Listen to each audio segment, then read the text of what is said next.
Okay, focus up. Let's do this. Meow! Hello. Hi. Oh, Hi. you have now gone taller. Yes. Here, let me slunch down a little bit. Look, How's it it going, is what it everybody? is. It is what it is, okay? Not everything's perfect. Yeah. Yeah. Day one, baby. Really is. Day one podcast time. Let's go. Mm-hmm. Let's go. Let's fucking go! Ah! All right, welcome to Candroid, Cat Meets Android, where we talk about random things, mostly game-oriented because we just like talking about video games a lot. We both come from a line of podcast history. And YouTube history. And Twitch YouTube history. and Twitch history. What haven't we done? Half of, like, I talked about this prior on Oko stream, but half of my life is documented on the internet in the form of Let's Play. Yeah. We've been doing this a honestly. long Hi, time. Somni. How's it going? Hi. But yeah. What haven't we done? Vaulted Glass! Joke's on you. I have. I have just as on well. Destiny 1. Just not with Nikki. I did Vault of Glass on Destiny 1. I have like 9 runs under my belt now. But yeah. Podcasts are comfy. They are. Agreed. Very, okay, yes. well, we're gonna explain sort of how this works in terms of the format. As you can see, we got our like semi-professional design made by the two of us. By which I made the graphics and Nikki made the scrolling background because I can't do video for shit. And I can do graphics well. So yeah, basically the two of us combined, we become what's that Dragon Ball thing with the fusion earrings? Tara or some shit. It's that's what Candroid is. We're basically just basically content creator Patara. Yeah, the fusion dance. Yeah, fusion. Fusion. Oh no, I froze. Oh. All right, lean in. Yeah, we did it. Bridging the gap of the internet. The only way we know how, through the power of weebs. Fun fact, with the design and stuff of the Candroid logo and things like that, they are just my ears. Yeah. I just took my Photoshop rip of my model and colored over my ears. Yeah, I mean, it works. Hi, Borger! Hyena! How's it going? Borgar. Yeah, hello. Borgar. Yes. Good. Excellent. Good. Amazing.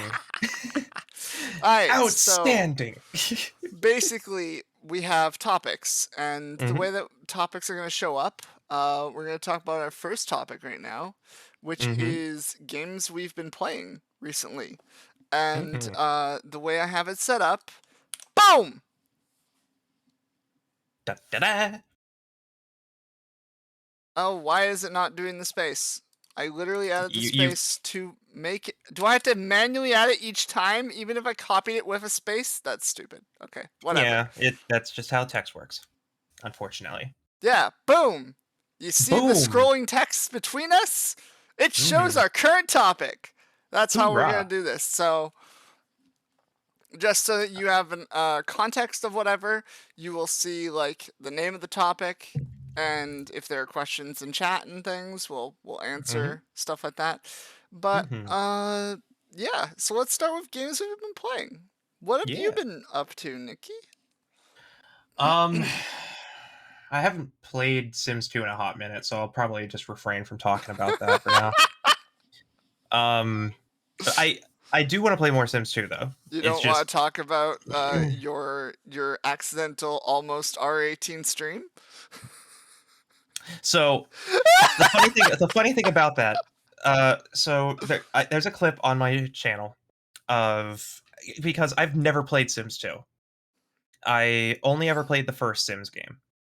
And nobody told me that every single time you woohoo, there's a cutscene that plays. Yep. And obviously I modded The Sims 2 because you kind of have to in order to make it work on modern systems. So I didn't know if the mods I had installed added something I shouldn't be showing on Twitch, but it's all pixelated, it's all mosaic filter, and the models are obviously Ken doll, Barbie doll. Yeah, They don't they're show not like anything. textured. Yeah. This ain't So no Skyrim kind of content. yeah. The funny thing is that while I was modding the game, there's some weird like religious cult shit going on with the modding community. What? It's super okay. So there's a mod that I have installed that adds skyboxes to the game because the default skybox in Sims 2 is just blue or black, just simple colors or whatever. But let me look this up real quick. The mod that I use that adds unique skyboxes and animated clouds and all this stuff is a mod called the Great Sky of Totalitarianism. And I don't know how to feel about that. Yeah. So I went. So, thank you so much for the sub. Yeah, and the Great Sky of Totalitarianism. I was just like, oh, that's kind of a weird name for it, but whatever. And then obviously I installed it. It's cool. You put it in the lot or you put it in the neighborhood. And I go to the page, and it's the Sims diamond with like an eye on it, and it's a Tumblr page with the Tumblr page description is all in Russian. What? And then it's just okay. I don't know what to think of it. It's so bizarre and weird, and I just don't ask questions. Because they'll find me. Yeah, the thing that throws me off when it comes to modding games and stuff is like when it's in another language, it throws me off because it's like I understand that okay. So, it's not the mod that's in Russian. It's just the Tumblr page. No. I mean basically when a mod for a game has the page be in another language, the thing that throws me off is not having a translation option. So a lot of mod sites will have like, oh, this is available in this language, this language, this language, this language. But the second that it's like, this is the only language you will see, I'm like, not sure about this one. Yeah, it was just super bizarre because the only thing that's Russian, and it's also like multiple languages too, because the page itself, the mod page, the mod itself is all in English, perfectly fine English. It's just the Tumblr summary is in Russian, and then the Tumblr pages have like the ask me questions thing, and for some reason that's in Latin. Like I don't know what know what to think of it. Yeah, it's so bizarre and weird. And there's like another mod that I installed that had freckles, just adding simple freckles or whatever to sim creation. This sounds like they're doing it to fuck with people. Easily. I think that could be. I think that could be the case. They did it specifically so some 20-something VTuber plebeian would talk about it on a podcast. Specifically for that, no purposes. 18 years of foresight. Yeah. But definitely. It's just bizarre. There was the freckles mod I was installing too, just extra, stuff to customize Sims and whatnot. That freckles are great. Yeah, they had them all categorized in different sets or whatever, and there was like one of like the bird free of sin. It's just like I don't know what to think of this. It's just absolutely bizarre and insane that I had no idea what to think of. And Yeah, no, that yeah, just I can yeah, I can understand the skepticism and the like, not even skepticism, just like the what in the world is going on sort of deal yeah. with that. Yeah, so when it comes down to it, I just don't ask questions. I just install the mods and I leave. Yeah, Like I it's was gonna just say we've both installed mods for things like Fallout and things. some of us more than others. Yeah, yeah, you definitely more than me. Mhm. I just did like a mod pack of like 40 mods or so, and meanwhile you're like contacting the Pentagon of which mods you're allowed to use. Yeah, that's basically it. I currently have to have like an engineering degree that might as well let me try to apply to join NASA in order to get Fallout 4 to work with 160 mods. It's it's a lot. Yeah, but Production of Haven is going well, I promise. It's just that now Fallout 4 always crashes on which load. of these mods is a felony? And they're just like, I we're not going to tell you. I hate I hate how I can answer that question now.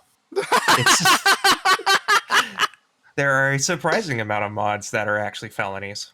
Yeah, no, I can see that. Yeah. Definitely with property rights and stuff as well. Mhm. Like, you Mhm. can't have something that's infringing on rights of another publisher in the game because it wasn't licensed properly. Like, that would technically be a felony. So, Yeah. It reminds me of there's a fan game of a PC AM2R? sort of not AM2R. I was talking about I think it was Installation '06 or whatever. Is a fan made Halo multiplayer game Mm-hmm. that was made, and it is actually there's actually a Microsoft code of conduct that allows fan made content in that way using their IPs and properties as long as they follow the code of conduct. So they can freely make a Halo fan game with Microsoft's blessing as long as they follow this guideline or whatever. And it's actually kind of an interesting Huh. it's kind of an interesting viewpoint, yeah. And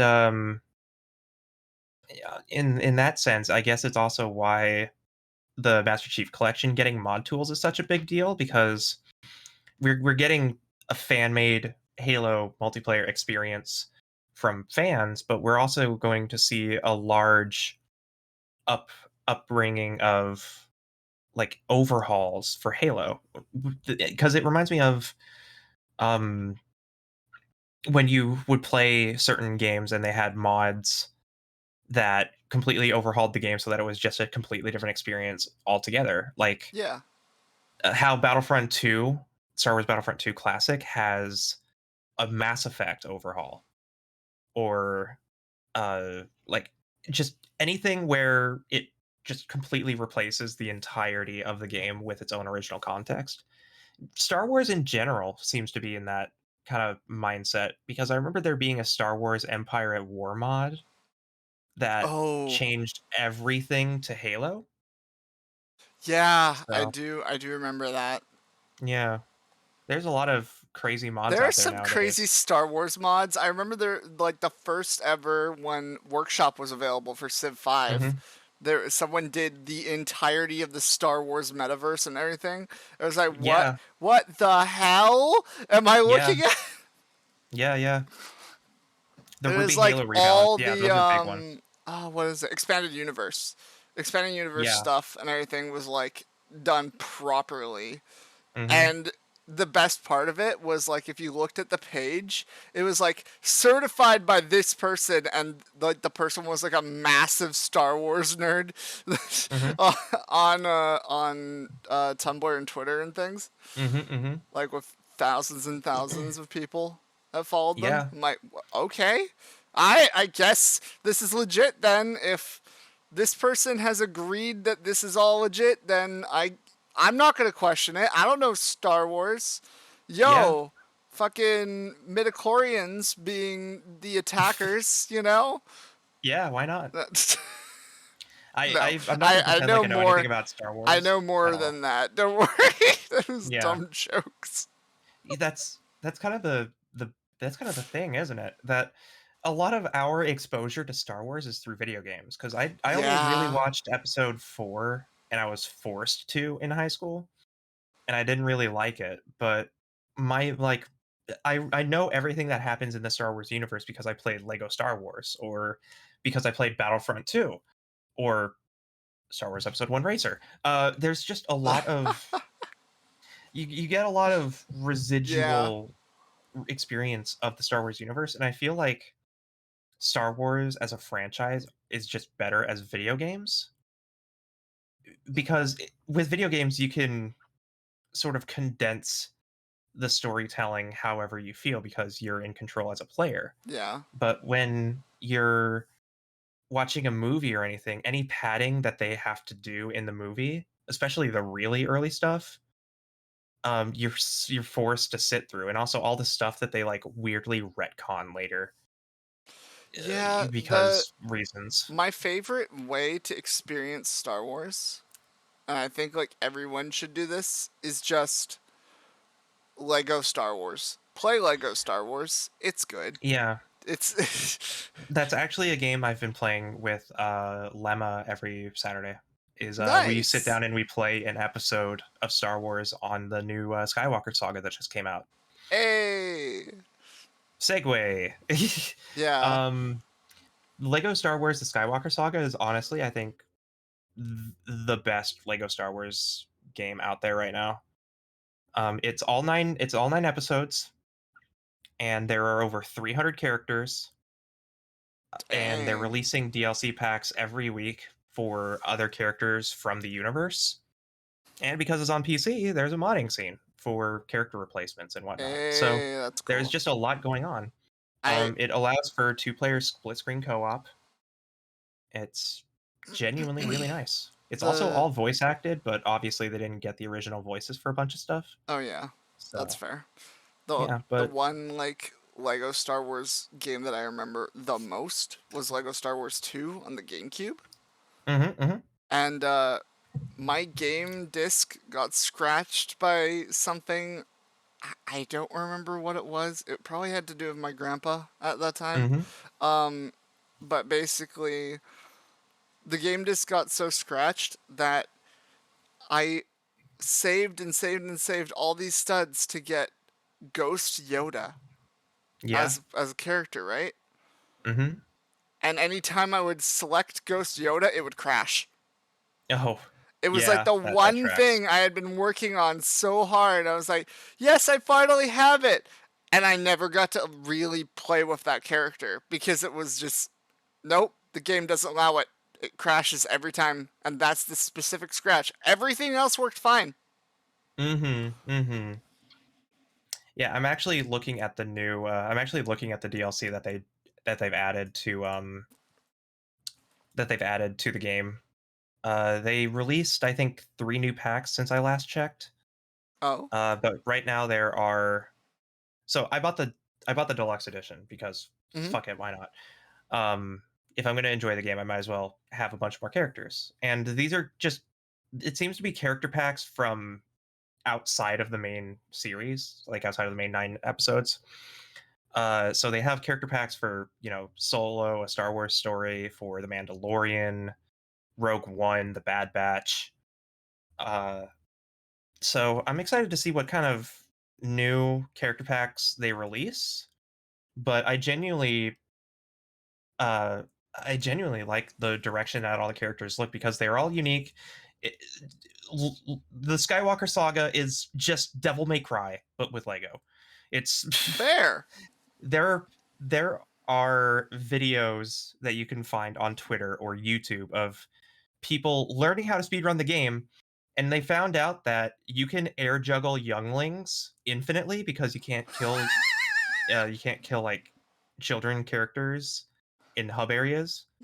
You can just air juggle younglings to skip puzzles and like go to end game areas because the game fundamentally is just the combat is super fun because you have like ground to air, air to ground. You have jump cancels, heavy cancels. There's some crazy stuff you can do in this game, and Dang. it's a Lego game. It's like I really wasn't expecting to have a DMC combo system in a Lego game, but here we are. It was genuinely a great experience finding that out. Um, Yeah, it's fun. I had a lot of fun playing it for sure. Yeah. Uh, and obviously, it's just one of the few games that I pick up and play because you know that I have a problem with hyperfixation in that I'll obsess about something for 2 weeks and then drop it and never say anything about it again, Mm-hmm. and then I'll just randomly pick it up again like 6 months later. It's actually going to be really interesting with this podcast with that Mhm, because mhm. it's going to be like weekly. Hey, we're talking about games that we've been playing or whatever. Watch Nikki's change literally every week. Yep, and it's gonna be a completely different genre every time. Mm-hmm. It's like one day I'm gonna be like, "Oh yeah, I finally dusted off my PlayStation 2. I've been playing some, Burnout Revenge, some Gran Turismo 4, been hanging out, having a good time." And then next week it's gonna be, "Let me tell you about how I killed an entire civilization by myself with a saber in Mountain Blade." Like it's Yeah. gonna be Yeah. just No, two completely that different genres. tracks. Yeah, two completely different genres. It's great. I mean, you could segue to racing That's true. because you have been racing a lot. Yeah, I got a racing wheel. Yeah. This was just after I injured my hand, so I had to wait to use it prim and proper. I told you it was good. Yeah, I it's recommended it's good. for literally 3+ years to get a racing Yeah, wheel. it's just that racing And wheels Nikki's like, are expensive. eh, I don't know if it really needs that. I love my controller though. And I'm like, shut up. You'll Yeah, thank me. you're absolutely right in that I probably did say that at some point because I just wanted to move on from the conversation. Because racing wheels are fucking expensive. Yeah, they really are. They're I got a Thrustmaster T248. And the main selling point for me was that it had onboard display. But beyond that, it was obviously because the onboard display lets me change the settings of the wheel on the fly. So I can change the intensity of the force feedback, make sure that, and also change when the wheel locks, because I can have up to 900 degrees of turning. But for Gran Turismo, you really only need 270. Jesus Uh, Christ. How much did you pay for this? so Humble Bundle had a racing sim sale, and Okay. the racing sim sale came with coupons for Thrustmaster wheels on sale. So I could get these wheels for 20% off their usual mark. The Thrustmaster T248 is about $400. So I used a 20% voucher to get this thing for $100 off the mark. And obviously I had help with Dang.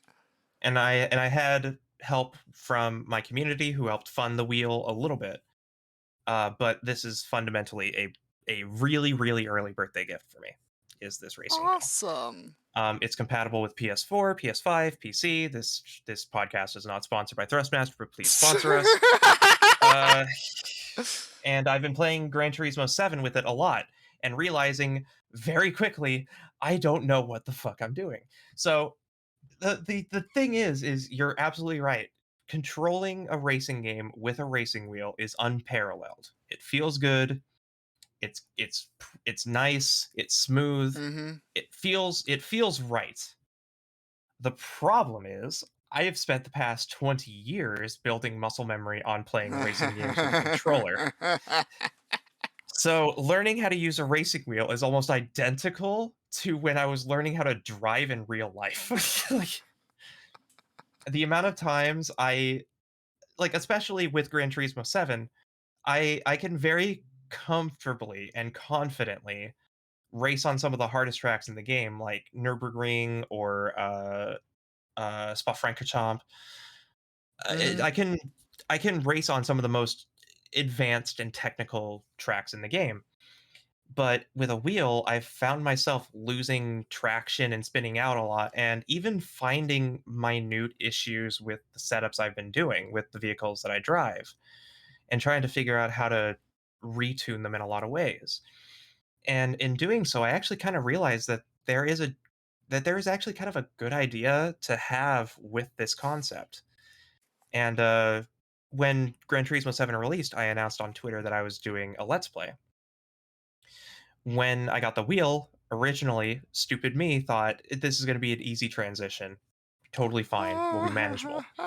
But I've been having such a difficult time getting comfortable with this wheel that I think that that's going to be a majority of the Let's Play is like showing learning how to drive. It'll basically be like learning how to play a racing game for the first time from an outside perspective. That's fair. Is because again, I spent most of my life learning how to play racing games with a controller. I got all the licenses in Gran Turismo 3 A spec with a controller. I played Forza Horizon 3 to death with a controller. Burnout, all these other things with a controller. I had one experience with a racing wheel prior. When I was like 9 or 10, I got a racing wheel for Christmas, but it was one of those cheap $50 racing wheels that broke in 5 minutes. Yeah. So having a legitimate high quality racing wheel is really nice, and it's good, and it feels good. But I do have gear. I have gear paddles. Yes, I didn't. I ensured that I got a racing wheel with gear paddles. It's another $100, $200 to get a shifter, and I just don't have that and I don't have that in the budget. But yeah, it's going to be a lot of fun doing a Let's Play where I'm actively relearning how to play a racing game. I think it's going to be a good experience for a lot of people. It's going to be a good time. I saw And there's force feedback shifters now. Oh, yeah, man, that actually work the way that they would work in a like manual car. Yeah. Yeah, that actually. Oh my god, that actually resist as. So I'm wondering if like somebody can push through the resistance and be like, yeah, no, I totally just fucked up my gears. Easily, that's easily gonna be a thing. Because the thing about the T248, right, is that it's a wheel and it comes with pedals. I have a clutch pedal, and at any point I could probably install a gear shifter. I think that's what one of the other ports in the back is for the gear shift. So at any point I could get a gear shifter and it might actually have force feedback resistance. Yeah, no, I can see that. Especially if with iRacing 2, maybe even a set of Corsa Competizione gets it. Who knows? The thing is that hardware and tech like this is always evolving. So finding a manageably priced wheel that'll last you a really long time until you invest in the more complicated wheels, and God forbid you have a racing rig. That's the dream. The dream is a racing rig, but those go anywhere from $10,000 to like $30,000. No. It's like 1K. $1K to $10,000, we'll say. Okay, so the dream is getting essentially the seat, metal chassis, shifter, and wheel, and then a VR headset. Yeah, that's you're right. That's $1,500. Yeah, there's a I saw somebody's racing rig setup where they had 3 ultra wide monitors that were basically 300-degree screens. Yeah, if you do ultra wide monitors, yeah, it's gonna cost you. Especially since you have to make sure you get 3 of the exact same monitor, or else you're gonna be dealing with a lot of issues. Yeah, and I mean, there's also some people who can't really tolerate VR headsets, and at the same time, VR can sometimes downscale the game that you're playing to the point where it's unplayable. And there's obviously options for upscaling methods and whatnot, but VR is also demanding, and sometimes making it a 100% resolution to flat screen can be a bit To be difficult. fair, your headset is the PSVR, right? No, I actually have a Rift S. Oh, I do have a PSVR, but I have a Rift S. I do have a PC VR headset. You have a Rift S. Okay. So I don't know what the stats are on a Rift S, but I do know that I have a Quest 2, and my Quest 2 is 1440p. Yeah, I think the Rift S is 1080p. with 4K total res, so it Yeah. can definitely do it. Yeah, and there are things on Steam like OVR advanced settings and whatnot where you can Yep. actually super sample and stuff to make it work.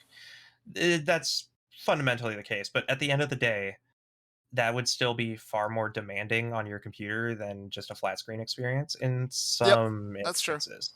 So you do have to kind of be mindful because you can just go for the full 360 experience or just hack up a flat screen or like a 32-inch TV and be good.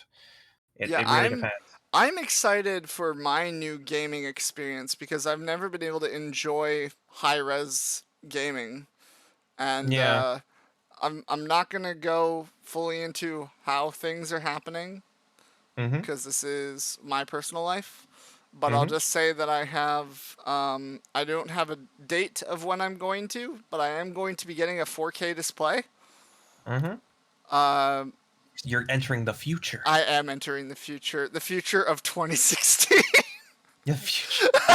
Yeah, because now we're at 8K displays, aren't we? Yeah, we're at 8K with 10K possibility. But Yeah. the point is, like, I've never been able to enjoy that like before. Mm-hmm. Well, that's good because I originally thought for the longest time that there was no point in 4K, and I still kinda do.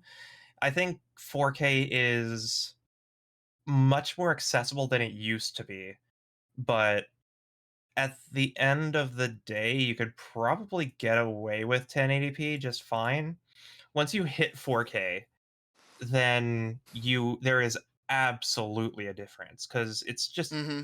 it's double the resolution right off the bat. And anybody who's played a game where they allow you to super sample or upscale the game's render resolution, Yeah, and there's options on even games, AMD and NVIDIA cards that allow you to do yeah, that just naturally with anything. yeah, games since 2012 have allowed you to super sample. And if you super sample something to a 4K resolution and then it just downscales to 1080p, you're still getting higher picture quality. Yep. It's just not as clear as if you had a 4K resolution. So at the end, I mean, it's an interesting thing. I was actually playing. I didn't even know that my TV in the living room was 4K compatible. I found out after doing Steam Remote Play using a Steam Link out in the living room and playing Killing Floor 2, and then all of a sudden the 3840 by 2160 resolution came up and just like, this TV can do 4K? What? I was like, excuse me? That's wild. Okay. And I played it and it was low frame rate because it was my old rig that couldn't do 4K. And I played it and it was actually surprisingly fun. And seeing all the little giblets and everything flying in this really high quality, it was actually a solid experience. But is it like the mainstay, or is it going to be commonplace? I don't think it will be for another couple of years because it's still Mm-hmm. somewhat inaccessible. Yeah, no, But like the display I'm getting is 1K yeah, in Canadian. So yeah, no, it's expensive. yeah, It definitely has a barrier of entry, but at the same yeah, time, it is so fucking worth it if you have the hmm, graphics hmm, card to drive it. I have a yeah, 5600 XT, so I have a pretty solid graphics card that definitely is capable of 4K res. yeah, yeah. Even if it's not capable of 4K res, like even if you have issues running stuff normally at 4K 60, Mm-hmm. you can just downsample it to like 90% to hit that 60 threshold, and you're still running at a much higher resolution. Oh yeah. That's basically what 180% of a 1080p render Yep. resolution in that rate, and it's actually going to be far less taxing on your computer because you're Yep. downscaling. It's good. It's good stuff. Then We live to also, see it. on top of everything, it's a FreeSync monitor with 120 hertz. Yep. Yep. So that's kind of OS the is about to main thing. evolve. Yeah, I can't wait to play OS on a giant monitor. Honestly, I think that's going to be the biggest like life-changing thing for you is playing all of your rhythm games at 120 hertz. So I think we can like playing your SPVX thing, whatever it's well, called. No, because that needs to be on a vertical monitor, and I'm not going to make this vertical. At some point, I will get another monitor on top of that. That's going to be meant for some Voltex. But we can talk about games I've been playing, I guess, because rhythm games and stuff. Hello, yeah, I'm rhythm game girl. Yeah, that's who I am. Your name is Recital and you play rhythm games? What? I know, right? What? Oh my god. oh fuck, man. Oh shit, dude. Oh fuck, man. Oh shit, dude. But yeah, I've been playing DJ Max, been playing some Muse Dash, been playing OS and everything. I did go through a little bit of a scare recently with my my computer and had to get rid of every program, so I don't have my tablet drivers right now, but I will again at some point. But this is a classical music channel. No. Dude, yeah, we play Penis music, but it's Mozart's Fifth Symphony. God damn it.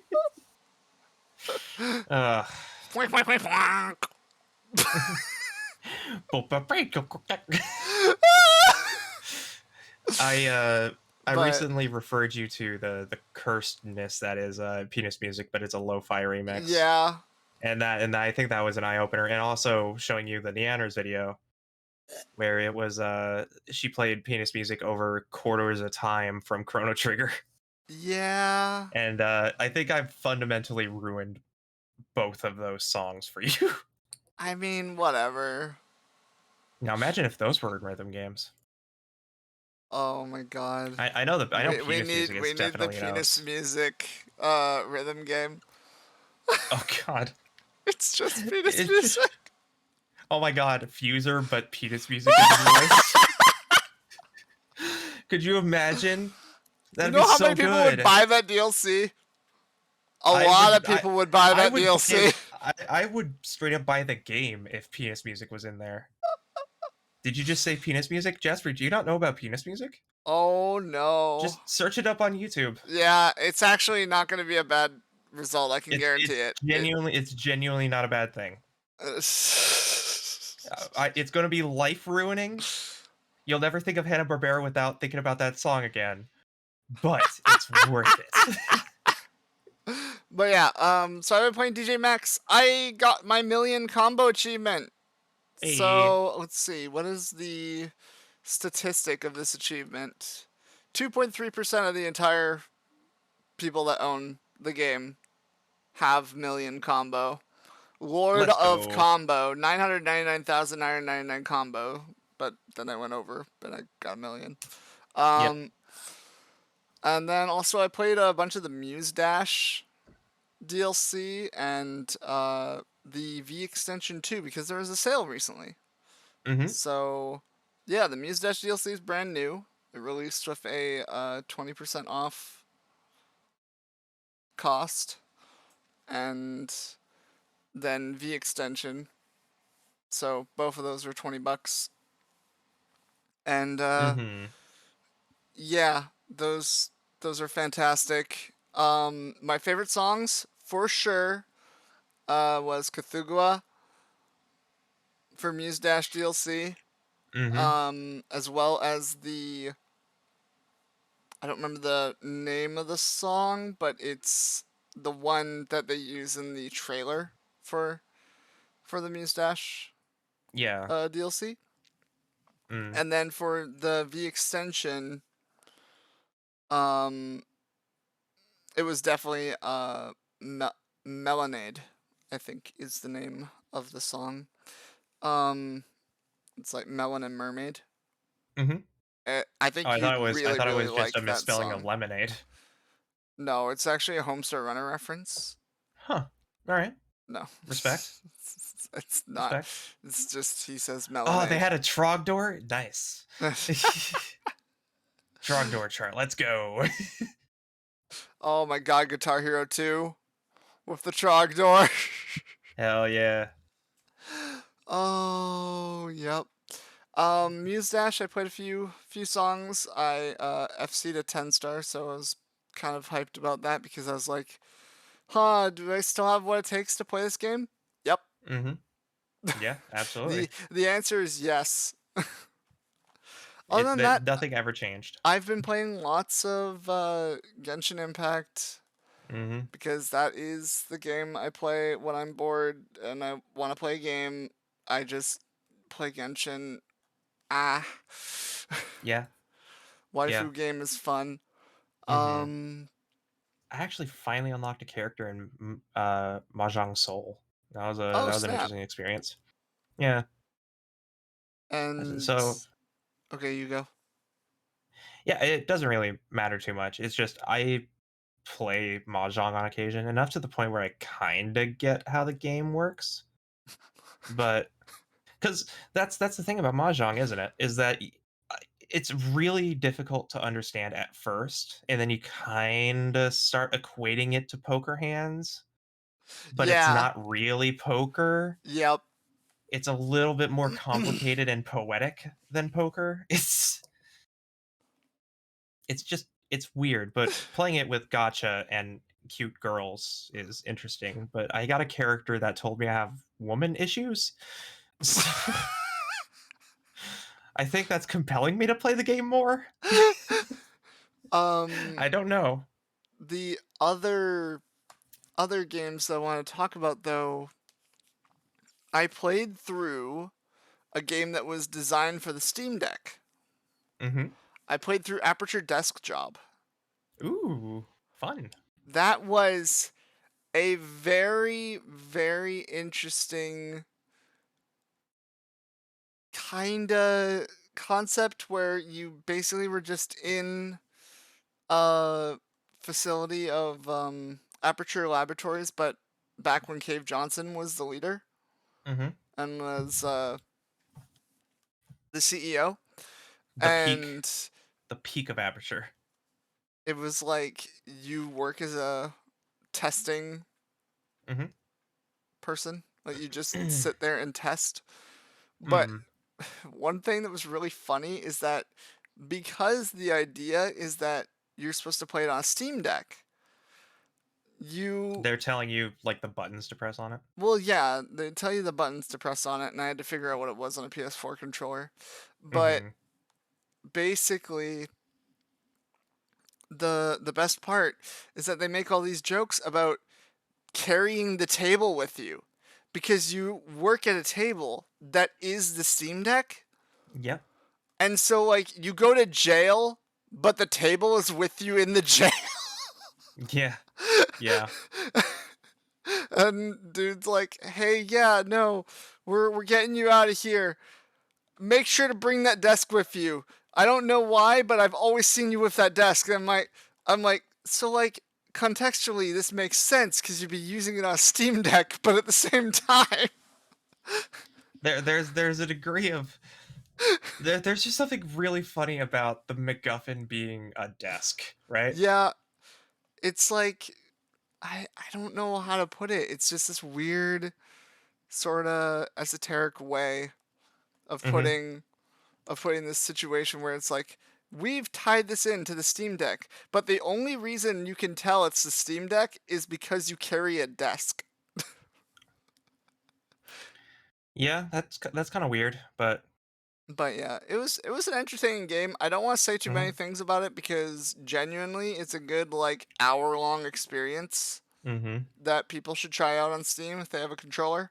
It works with every controller. It's just very finicky on Xbox from my understanding. It's going to be a fun experience to see games that are developed specifically for the Steam Deck in that way. Yeah. Because I was just thinking about that, how Aperture Desk Job reminds me a lot of like the really early VR games. Yes. That's what I was Job thinking. Simulator or oh, what is it? VR? No. What's virtual reality. Yeah. virtual reality. That's Are you talking about the? It's a game where you put on VR headsets constantly to go to different worlds, and you take the Oh, VR headset off to go back. Yeah. That accounting. I think There's a game called Accounting that also does the same thing. It's this. It's the one that has the voices from Rick and Morty, and I think it's actually developed by. Oh no, it's not developed by Crows, but yeah, that kind of like VR within VR kind of concept here you is go. I'm linking genuinely it a to great you. idea. Yeah, Oculus experiences. Yeah, yeah. I always like those kinds of concepts. But Yeah, this it's is definitely also apparently there's a sequel. huh. Oh I snap! found I found out that there apparently I found out while looking at Steam while we were sort of talking about stuff. I found out that McPixel's getting a third game. Oh my, what? There was a Yeah. second? Yeah, right? What? I was just like, wait, when was the second one? Hold up, what? I was like, what? Okay. But apparently there is a McPixel 3 being developed. I'm surprised that there was a second game. I'm actually McPixel, for gonna people who don't know, is a sort of like 8-bit style game where you play as a MacGyver of sorts, and you have yeah. to figure out ways to stop horrible things from happening or make horrible things to happen, uh, depending on the situation. Oh wait, hold on. Uh there's something about this. Oh no. There's something there isn't uh Did they just go from 1 to yeah. 3? The latest entry is big enough that they decided to skip the second entry. It's on brand surprisingly for McPixel. Okay, that tracks. That's hilarious. I thought I was losing my mind. I was just like, there was a Big Pixel 2? And apparently, no, there wasn't. Well, there is, but it's Big Pixel 3. I I thought I was losing my mind. I was like, what? Okay, sure. But yeah, I mean, it's just sequels for games that didn't really need sequels are always a funny thing, aren't Yep. they? Because Job Simulator didn't need a sequel, but it got one. It got Vacation Simulator. They're always either an extreme banger or like the worst thing to happen to the series because now there's a sequel that people were expecting to be like the original. Mhm. And it's just like, Yeah. what? But why? I kind of like the approach that what's the development studio that did Limbo and Inside? How they Oh, do it. shit. God, you'd think I'd know this because those are like some of my favorite games. Um, yeah, let me look that up real quick. I Ba, ba, ba. But yeah, basically, I like their approach where they went from Limbo, Playdead. Playdead, yeah. Um, they went from Limbo, a story about kid in the forest and whatnot, Mhm. and they went to Inside, very very similar styled story, but very different plot. And Yeah. that's like I kind of like how they're not like Limbo 2 and then Yeah. here's a bunch of things of It's what it is. It's yeah, like it's very much its own thing, and I actually think that I don't think I can ever go back to Limbo because Inside is just so good. I love Limbo and I love Inside, but Inside just has so much narrative mhm. going on throughout it that's just so beautiful to look at. And there's so much little minutia that Limbo completely misses out on because of its art style. But having a little bit more detail on the characters and whatnot allows the tiniest of like reactions from the character to shine. And I always really like that. So sometimes quote unquote sequels can be better. And some games, I mean, because there's also an example with one of our favorite FPS franchises. I mean, I can't really speak for you necessarily, but certainly one of my favorites is the Metro series. Oh yeah, no, definitely. Metro Last Light is a million times better than 2033, And Exodus and was insane. yeah, and 2030 and Metro Last Light was so good that they basically went back and redid 2033 with Yeah, all the Metro systems that were broken originally. 2033 and Last Light Redux. Yeah, and both of the and all they did fundamentally was add all the improvements from Last Light, where they actually fixed a bunch of the issues because stealth didn't even work in the original 2033, and they just made 2033 better. And then they made Exodus, and Exodus is just insane. Yep. It's I adore I love Exodus. And I had a lot of fun playing on an Xbox, and now that I have a good rig, I might actually start playing Exodus on my PC and really digging my teeth into it because I love the Metro games. They're so good. And when I think of like a really good sequel, I always think of Last Light because Last Light just blew 2033 out of the water. Very Do you much have so. like a sequel that you always think about? I mean, obviously you have like I mean, I can think of one, and it's Vita related. Oh. I'm thinking. I was thinking Gravity Rush for you would probably be like. Gravity Rush is a very interesting one for me, because Gravity Rush Yeah. and Gravity Rush 2, I love both of them. Gravity Rush has a more solid story, but Gravity Rush 2 had way better gameplay. So it was sort of Yeah. that disconnect. That's usually how it goes, isn't it? Is that the second game plays better, but it doesn't nearly have as much going for it as the first one. But the sequel that I would think of is which one came out first? I think that one came out second. Middle of Earth, Shadow of War? Yeah. Or is it Shadow of Mordor? Which one's... It's Shadow of Mordor first, and then Shadow of War. Yeah, so Shadow of War is the one I'm thinking of because it was... They took a bunch of things that, like... Oh, no, you know what? No. I know a better sequel than that. Risk of Rain 2. Yeah. Yeah. Risk of Rain 2 has no right being as good as it is. Risk of Rain 1 genuinely was a game that I played with friends all the time back when it first came out. And it was just like, oh, really, really cool roguelike styled game. You could play multiplayer if you set up stupid Hamachi server bullshit. Yep. And then Risk tried. of Rain 2 gets announced by a random tweet showing full 3D everything and being like, what is this? Yeah.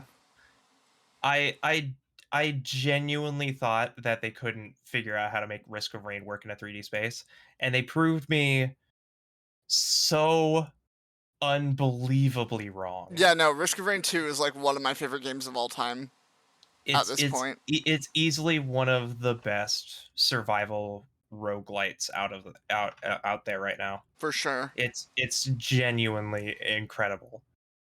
In terms of gameplay, I'd say that it rivals Hades in terms of a roguelike.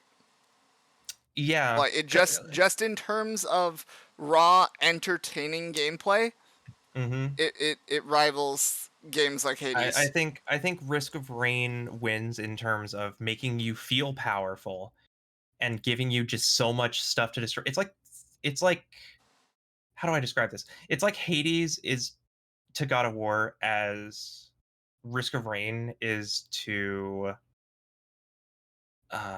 what is it?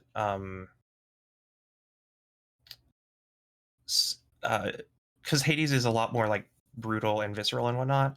So yeah, so Hades is to God of War as Risk of Rain 2 is to like Serious Sam. Oh, it's just, okay. I can see that. Because Serious Sam took the boomer shooter formula and just gave you just giant horde shooter mechanics.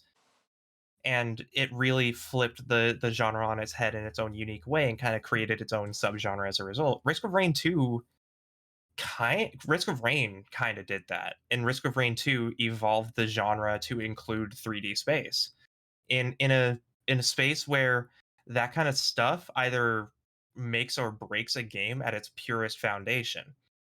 Because I can think of a handful of roguelites like that have failed because they try to embrace a 3D space and wind up either making it too easy or making it impossibly difficult.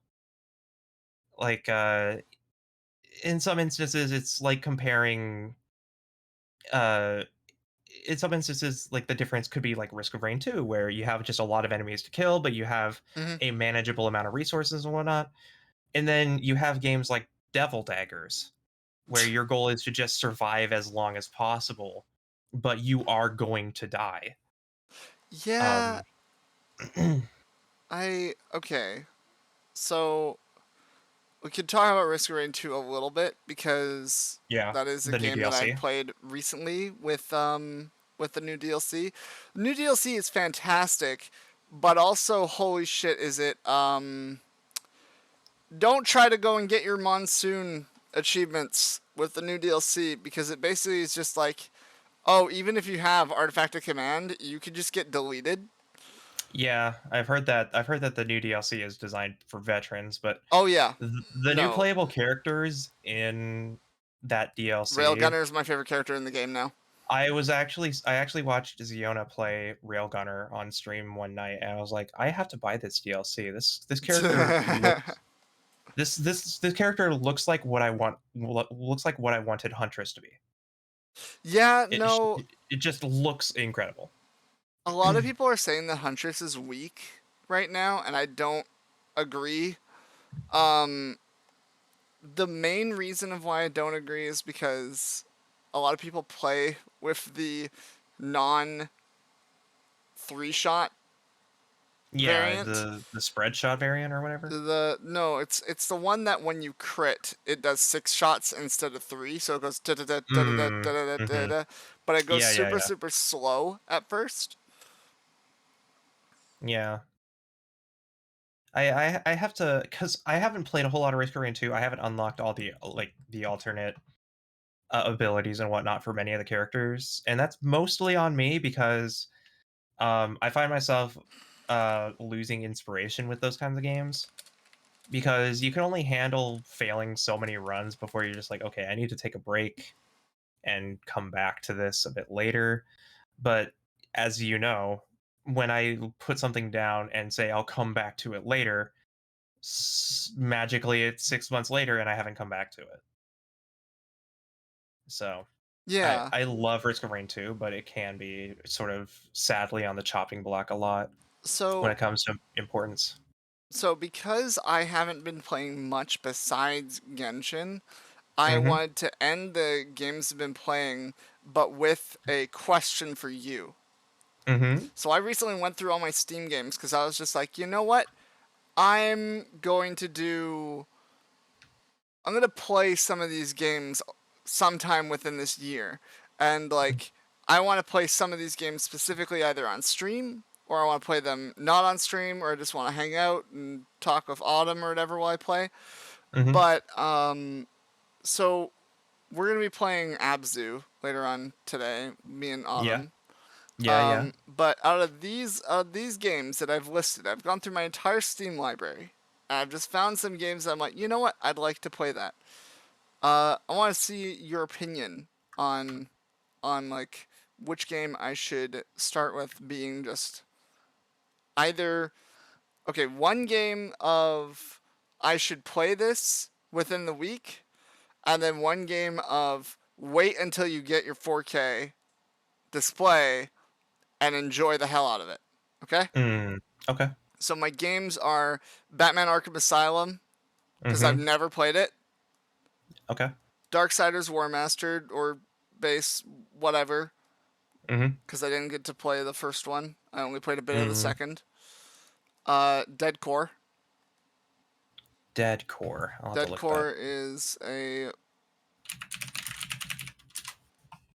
speedrun platforming game, sorta. I don't know how to explain it. I'll take a look at it. Just Dead Core. It's just called Dead Core, all one word. Oh, okay, that changed. Oh, Dead Core. I thought it was like corporation or whatever. No. Dead Core. Okay. Let me take a. Okay. Is that So is that 3? Yeah. Okay. I'll say the first 2 you can definitely do at some point. There's more. Right? There's more. Oh, is there? Okay. Yeah. Grand Chase, because that got revitalized finally. Okay. Half-Life and Half-Life 2, which would be the first time I've ever played Half-Life, and I'd probably do it on stream. Do you have the OG Half-Life, or do you have Half-Life Source? I have, I think, the OG Half-Life. If you have the OG, that's fine, but Half-Life Source is a little nicer on modern systems. It's literally just called Half-Life and Half-Life 2 on Steam. Okay, yep, then that's fine. Half-Life is the original Gold Source version. Okay. The Lego Movie video game. I've never actually played through that. Mech Warrior Online, because I wanted to get into that. Yeah, I want to play that too, actually. Surprisingly, because now I have the racing wheel and I have the arcade stick. Yeah. So I kind of want to try making some weird, weird jank setup. Steel Battalion. Yeah, some weird bootleg Steel Battalion. Yeah. Middle of Earth, both games, because I hadn't played through them. I've just watched them. Middle Earth, Shadow of Mordor and War? Yep. Okay. Riddled Corpses. Okay. Rivals of Ether, because I want to get more into that. Rocket League, because I want to try to go back to that and see how it goes. Not sure if that's going to be good. Ruiner. Okay. That's a really good choice. Shadow Warrior, and that would be Blind.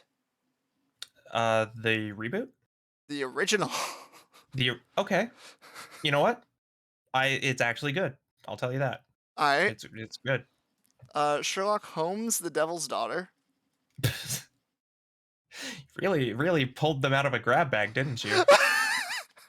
These are games that I've been given, or these are games that I have on my Steam library that I'm like, you know what? I'd actually like to play that again, or like play that for the first time or something. A large swath of genres.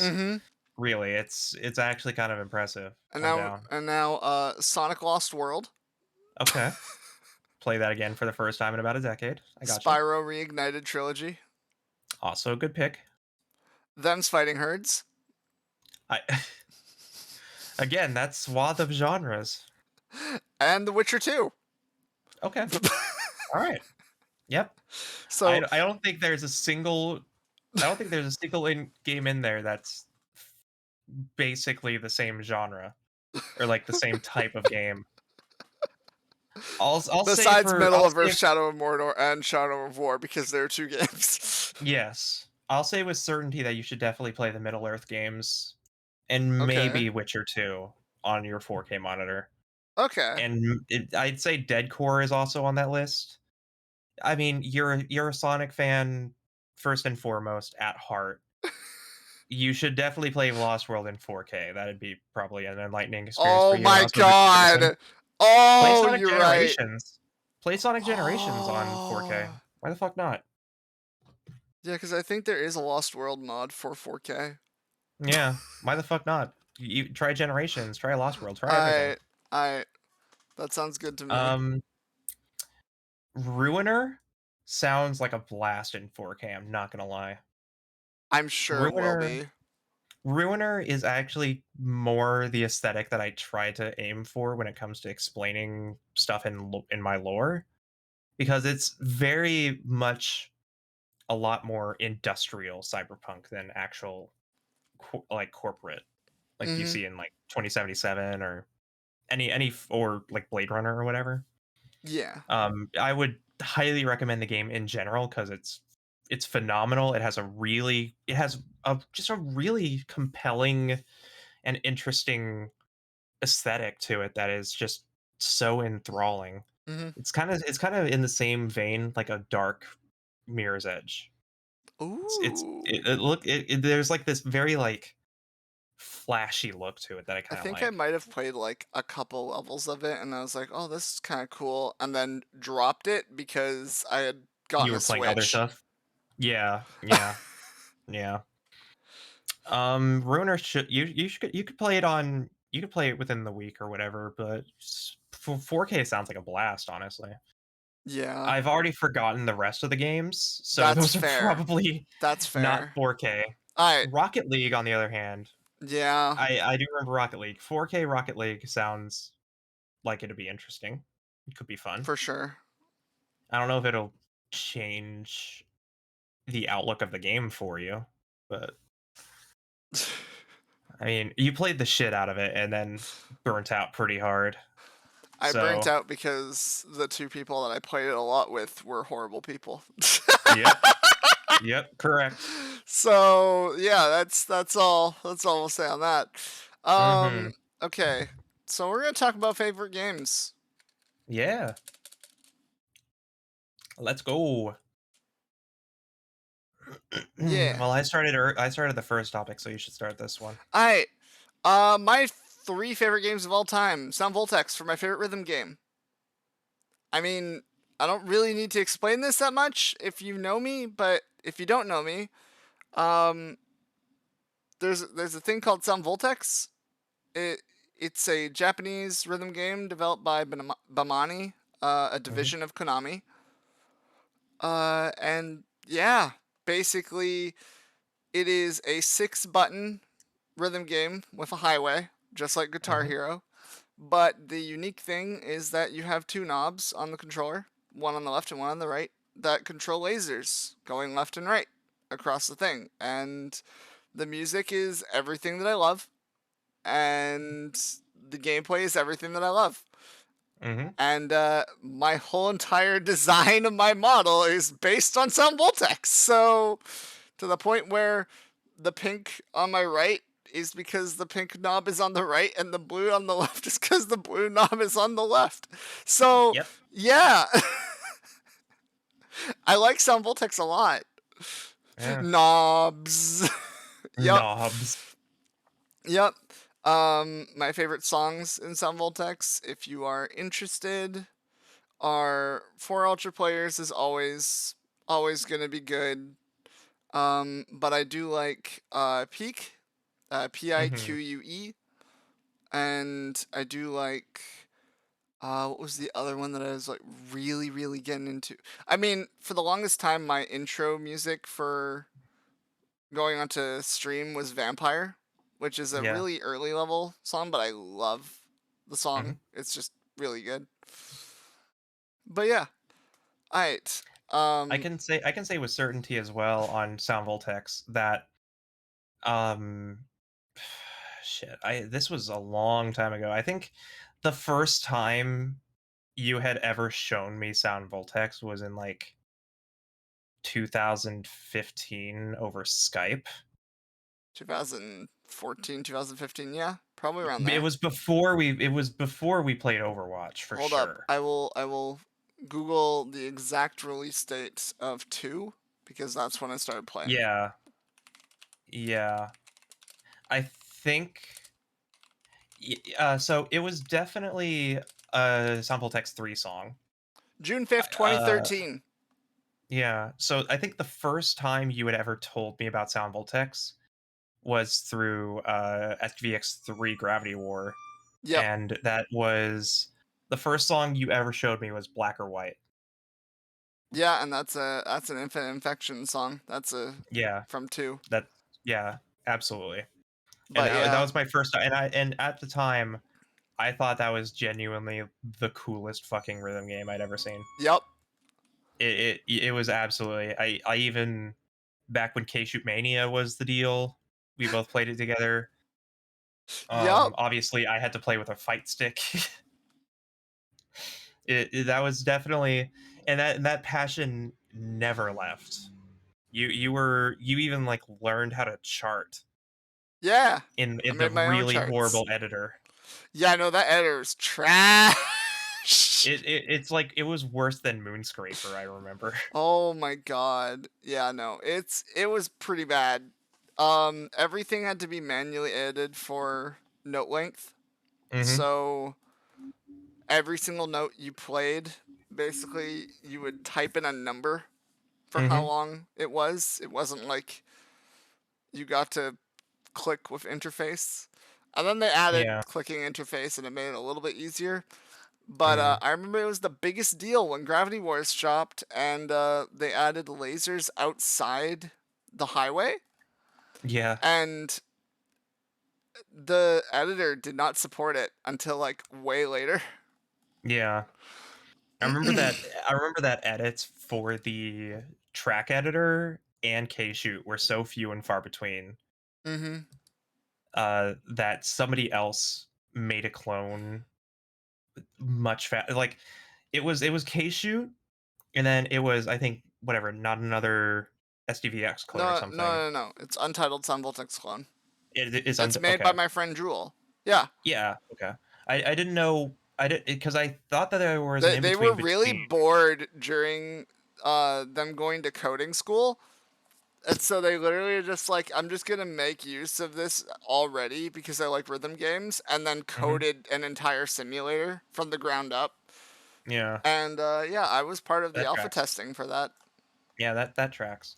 It was I couldn't remember if there was another SDVX clone between I also that monitored and the no, there wasn't. Those are the only two that have existed. Huh. All right. Also, I monitored and moderated for the official Sunvoltex like Facebook group and Sunvoltex Discord group and everything when those were starting. Yeah, those are days. There were good days. There were bad days. There were days.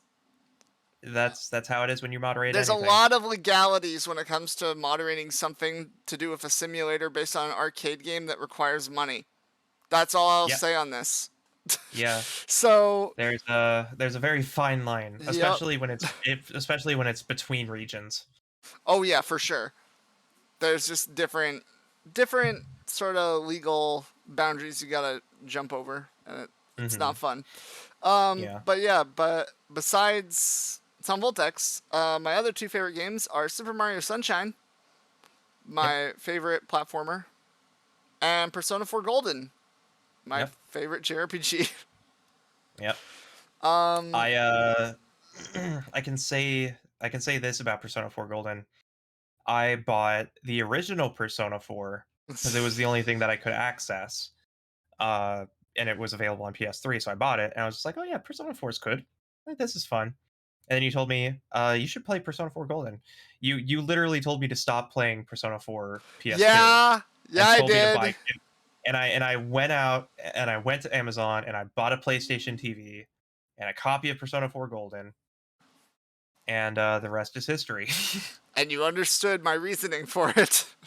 The second that you got through like the first little bit and everything that you had already been doing, because you had gotten like to the second I had gotten a full party. Yeah, I definitely got to past the bathhouse. Yeah. Yeah. Okay. So you were basically just after Kanji's part. Yeah.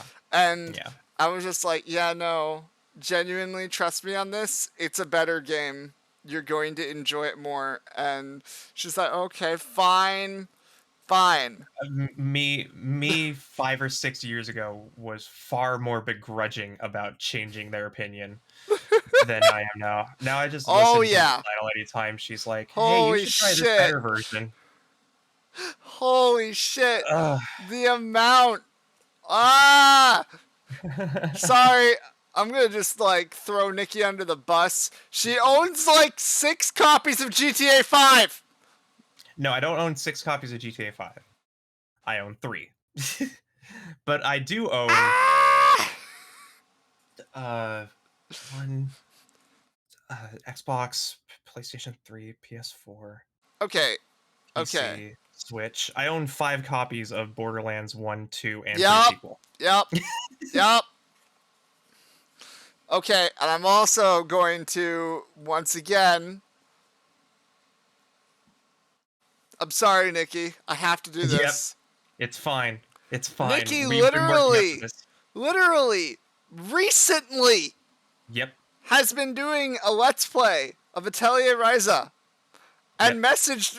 and when we were in call... No, this was in call. Yeah, when we were in call, she asked me, you think I should get Atelier Ryza on Steam as well? And I'm like, Nikki, stop. Yeah. Stop it. I understand quality, but at the same time, that's like another $40 for you to drop on a fucking game you could that's play only... it. Yeah, and she's like, but then you can play it. I'm like, while I would appreciate that, I can go and get it myself. You have it on the Switch. Enjoy it on the fucking Switch. Yeah, I've been careful about buying multiple copies of games. Sometimes it happens. Shut up, Prinny. Sometimes it just happens, though. That's the thing. There's a lot of games I bought that wind up in Humble Bundles later, and I'm just like, okay, now I have a copy of this on PC. And obviously with the transitional period between PS4 and PS5 and the console generation, a lot of copies of games now come with a free copy of the PS5 version. In fact, the copy of Gran Turismo 7 I own is a PS5 copy, and the digital voucher was for PS4. Okay. So I technically own 2 copies of that now. So, but my thoughts are... 9 copies of FF10? What? If it's a digital copy of a game, okay? Right. And you have the physical copy, but it's a harder thing to record. Mm-hmm. I understand spending at most $25 US. Right. This wasn't $25 US. This was like $45 that was on sale. I'll give you that. Yeah. But it's usually like $60, and it was only like a 25% off sale. So I would not warrant spending like $45 on just a quality increase on a Let's Play. I'm sorry. That's I feel like that 100%. that is not fair. 100%. And I'm talking from the experience of girl who drops $100 on Genshin to get a character. Yeah. So like, there are certain things, valid. certain things that are warranted and certain things that aren't, and I still gotcha. So like, yeah, it's pretty sad. I don't know what you're talking about. I've always been responsible with money. Oh my god, we're not even going there. Let's not even talk about Overwatch. Love you, Nikki. Oh my god, you and I have both bought that game for like 4 different people. Yep.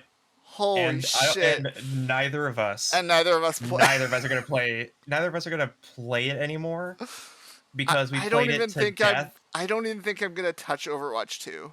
If I'm honest. not either. I'm not. I've seen I'm people so play done. it, and I'm just like, this looks like Overwatch 1. Like, I genuinely don't see any appeal to getting I'm just so done with Overwatch. Like, that's how low we went. We would rather play Paladins than Overwatch. Yep. Paladins is fun. Paladins is very fun. Eevee is so good. Oh my god. I'm just gonna main Eevee if I go back to Paladins. Yeah. I think I just uninstalled Paladins to save up on disk space because I needed it. No, that's fair. Apex Legends is a big game, I understand. Apex Legends is a very big game. I actually thought about reinstalling Black Ops 3. Oh, but no. That game with all of the it's like 113 gigs! It's 113 gigs, and on top of all the zombies maps and mods that I have installed, it's another 200 gigs. Oh my god. No. Because there's no compression. No. So all the maps are fucking massive. It's crazy. Oh my god. So I talking didn't no bother compression. reinstalling it. Titanfall 1 sound files was 48 gigs. Yeah. Thank god they fixed that in Titanfall 2. It's a real shame nobody plays Titanfall 2 anymore, though. Oh, it's almost as if they had a massive problem until just recently. A massive code exploit? Yeah. Yeah! If people do not understand what we are talking about, in Titanfall 2, and also Apex Legends, because it was the same framework, they basically accidentally updated the game with a code exploit that allowed multiple hackers to make the update for the game install malware onto people's PCs and bought their computers. So yeah, it was a pretty big deal. It was basically as if they what was it? It was basically as if they had accidentally added an FTP into the Yep. game. It Yep. was whack. It was whack as hell. But What is your? I mean, we can talk about your favorite games for like an hour oh because yeah. we can both gush about Persona 4 Golden Oh, for forever. sure. I mean, Persona 4 That Golden, game, if you haven't played it, play it. That's all yeah, I'm it's on saying. Steam. It's Like on it's Steam. a $20 game on Steam. Play it, Yeah, please. and And I will when argue day and night that Persona 4 Golden and Persona 3 Portable are the best Persona games. Don't at me. Persona 5 is not as good. I'm sorry. I would argue that if Persona 3 FES had full Persona. party control, Yep. that it Had the would, portable controls? Yep. yeah, if it would be the best version of Persona 3. I would agree. But I still go to Persona 3, especially because with the right codes, you can actually have full party control on FES. And I just kind of prefer the anime cutscenes Oh over yeah. the more text boxy style version of Portable. But I can't deny that full party control defines Persona at this point. Oh yeah. For sure. Full party control is a necessity, and that wasn't a thing in Persona up until Portable. But yeah, I love the characters of Persona 4 Golden. I love the dungeons. I love the gameplay. I love the music. Yeah. What can't we talk about that we don't? That what is the thing we don't like about Persona 4 Golden would be an easier thing to ask. uh And why is it the occasional recast? Because there are some characters in the original Persona 4 that I'd argue are better than the ones in Golden. that's fair. But That's that's down fair. to personal preference. Yeah.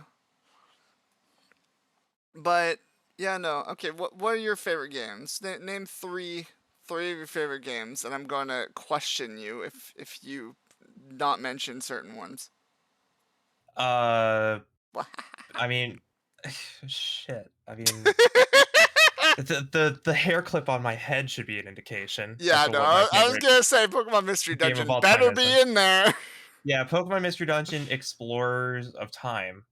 Surprisingly, not Sky. Sky is better, but Explorers of Time was my first Mm-hmm. I experience understand with that. that.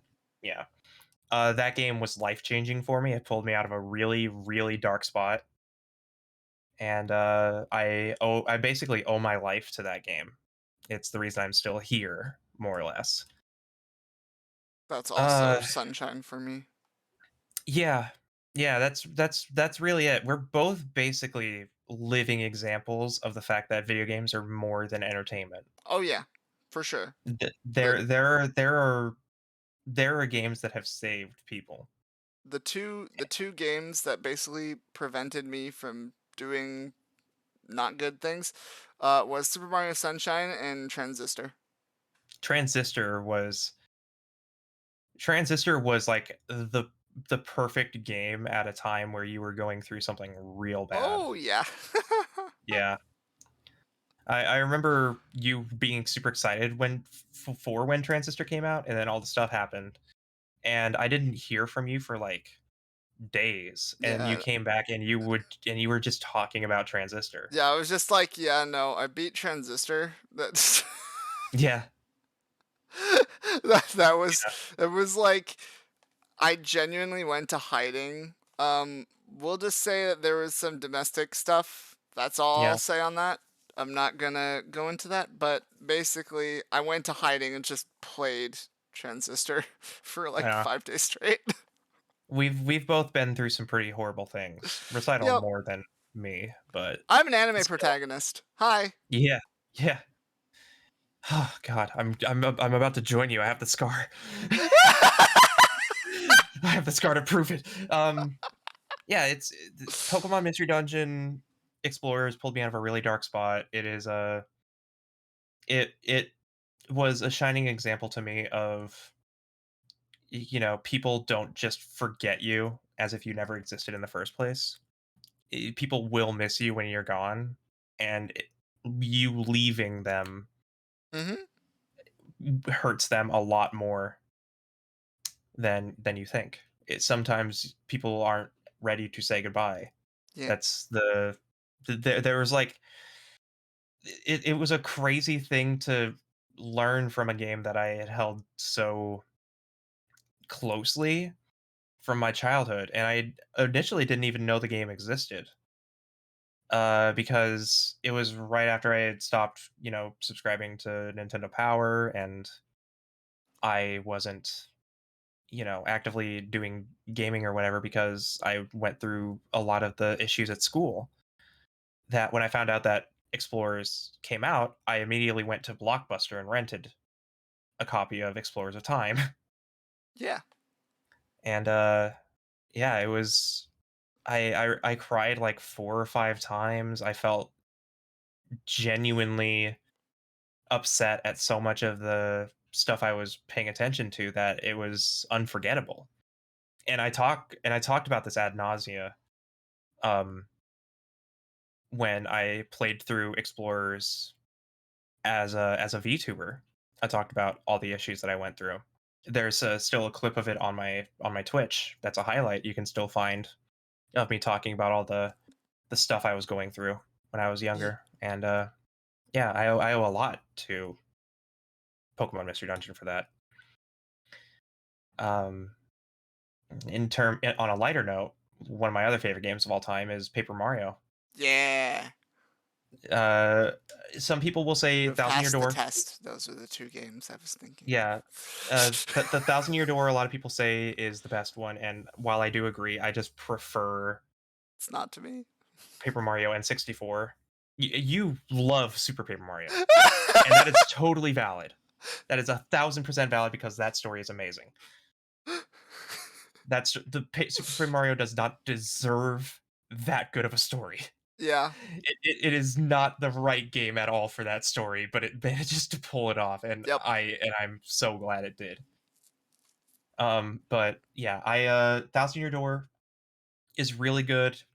I love the combat in it and everything like that. But I love the partners of N64 more. Like I'm a huge fan of Bombat. I love Bo as a character. Sushi, Lackey Lester, just all those characters are amazing. Bug Fables, I have Bug Fables. I was actually gifted it by Lumi. And I Yep. haven't played it yet. I really should because I've She heard Bug asked me Fables is what game great. to get you. Yeah, that's right. And I think I suggested Bug Fables because it was like, yeah, it was no, basically Paper Mario. literally, her favorite game is Paper Mario, and this is another Paper Mario. Yeah, I actually really wanted to get it. And I didn't have money at the time. And when Lumi gifted it to me, I immediately thanked her. And then I think either she told me that you told me, or either she told me that you told her, or immediately after I thanked her, you DM'd me just like you're welcome. Yeah, I It think was I one of said the you're two. welcome. I think I Yeah, said I you're think welcome because that's it was like, one of the yeah, two. It Paper was one Mario, of the but gayer. yeah. But yeah, there's just everything about Paper Mario that flipped because I didn't find out that Super Mario RPG existed until I downloaded a song from the OST of it on LimeWire. I didn't even know Oh, that there was a Mario RPG in existence until Paper Mario. So learning that you could play a was it turn-based Gino? RPG that was Was it Gino's no, Forest? it was actually it was actually the fight theme from when you first fight Bowser. Oh, interesting. Usually Yeah, it's either Gino's Forest yeah. or the Yeah, Forest Maze what's or the one fight of the Teenage Mutant Ninja Turtle characters? oh, the Axum Rangers? Yeah. Yeah. No, it was actually just the Bowser fight. And the Bowser fight sounded really good to me. I was a huge fan of it. I was just like, this game's weird. And it was through Super Mario RPG that I actually discovered emulation as well. That's a funny story that I can't really get into, but yeah. Basically my obsession with Paper Mario kind of led to the reason why I started doing Let's Play. Is because I found out about Paper Mario and I fell in love with the action system and whatnot because my first major exposure to RPGs was Final Fantasy 2 and Final Fantasy 1 through the GBA port. And I thought that that was what all RPGs were like. And then I played Paper Mario. Um, it's sort of like a little sort of stopgap between it because I didn't really get games on time of release. Yeah. And finding out that there were RPGs where you could actually interact with the game and actually do stuff to improve how combat felt was fun Yeah. and interesting. And I really like that. And it's probably a kickstart to me learning how to do voice acting because I always loved voicing all the little characters and stuff because every single character oozed personality. It was fun to see Goombas that weren't mean, you know? Yeah, I liked how It was fun to see all these like characters that are usually bad be good. Yeah. I like how your intro to like voice acting and stuff was like, "Oh, I wanted to voice these characters." And it's like that's really great. My intro to voice acting was nobody sat with me on the bus, so I talked, and it was the only thing that I had. So I just started making random voices. You know what? That's totally valid because that's exactly the same thing I did. Because again, I didn't own Paper Mario right away. I rented it from a store that wasn't Blockbuster. It was one Mhm. of the local stores. And I rented it for a day, and it was like towards the end of the day, just tail end of night kind of thing. It was 9 p.m. and I would just randomly start voicing the characters in this game. And my parents actually had to come back into my room and just like, hey, you can play this game for like an hour, but can you not? Can you not? We're trying to sleep. And yeah, it was just a different time. I obviously I like I love how voicing characters, but I was still very much alone and I couldn't really that was like do that. that was the like selling point to getting your own console in your own room for them. It's just like she won't be bothering us anymore. They actually really had to try. They actually had to really try to uh keep a check on me because even when I was like a kid, I would be playing the game until like midnight or whatever. Oh yeah, no, I was the same way. I got Game Boy Advance SP as my first ever portable like console I that had I a owned. yeah, Game And Boy Color and Pokemon Gold with a worm light. You know how it it is. had the God damn it. Yep, Yeah, we all know. it had the like lit screen, the backlit Yep, screen. And yep, so I played Kirby Nightmare in Dreamland till like 2 a.m. every single night. And yep. my grandfather would check on me and be like, "Oh, are they still sleeping?" And then would look and see the little bit of light, and then I just immediately feel like a hand hit me. Yep. Yep. One There's like that time, you're in the middle of playing the game and then all of a sudden the blanket closes down and you yep, feel you just yep. one Yep. time I was doing that, and I was just like, ha ha ha, they'll never know, and everything, right? And, They always know. uh, They always and know. I had it, so the Game Boy Advance was above my face, Yep. so he hit it down, and it hit me in the fucking nose, and like Yeah. bruised my nose badly. Yeah. Oh my! And it was also the Game Boy Advance the Game Boy Advance SP.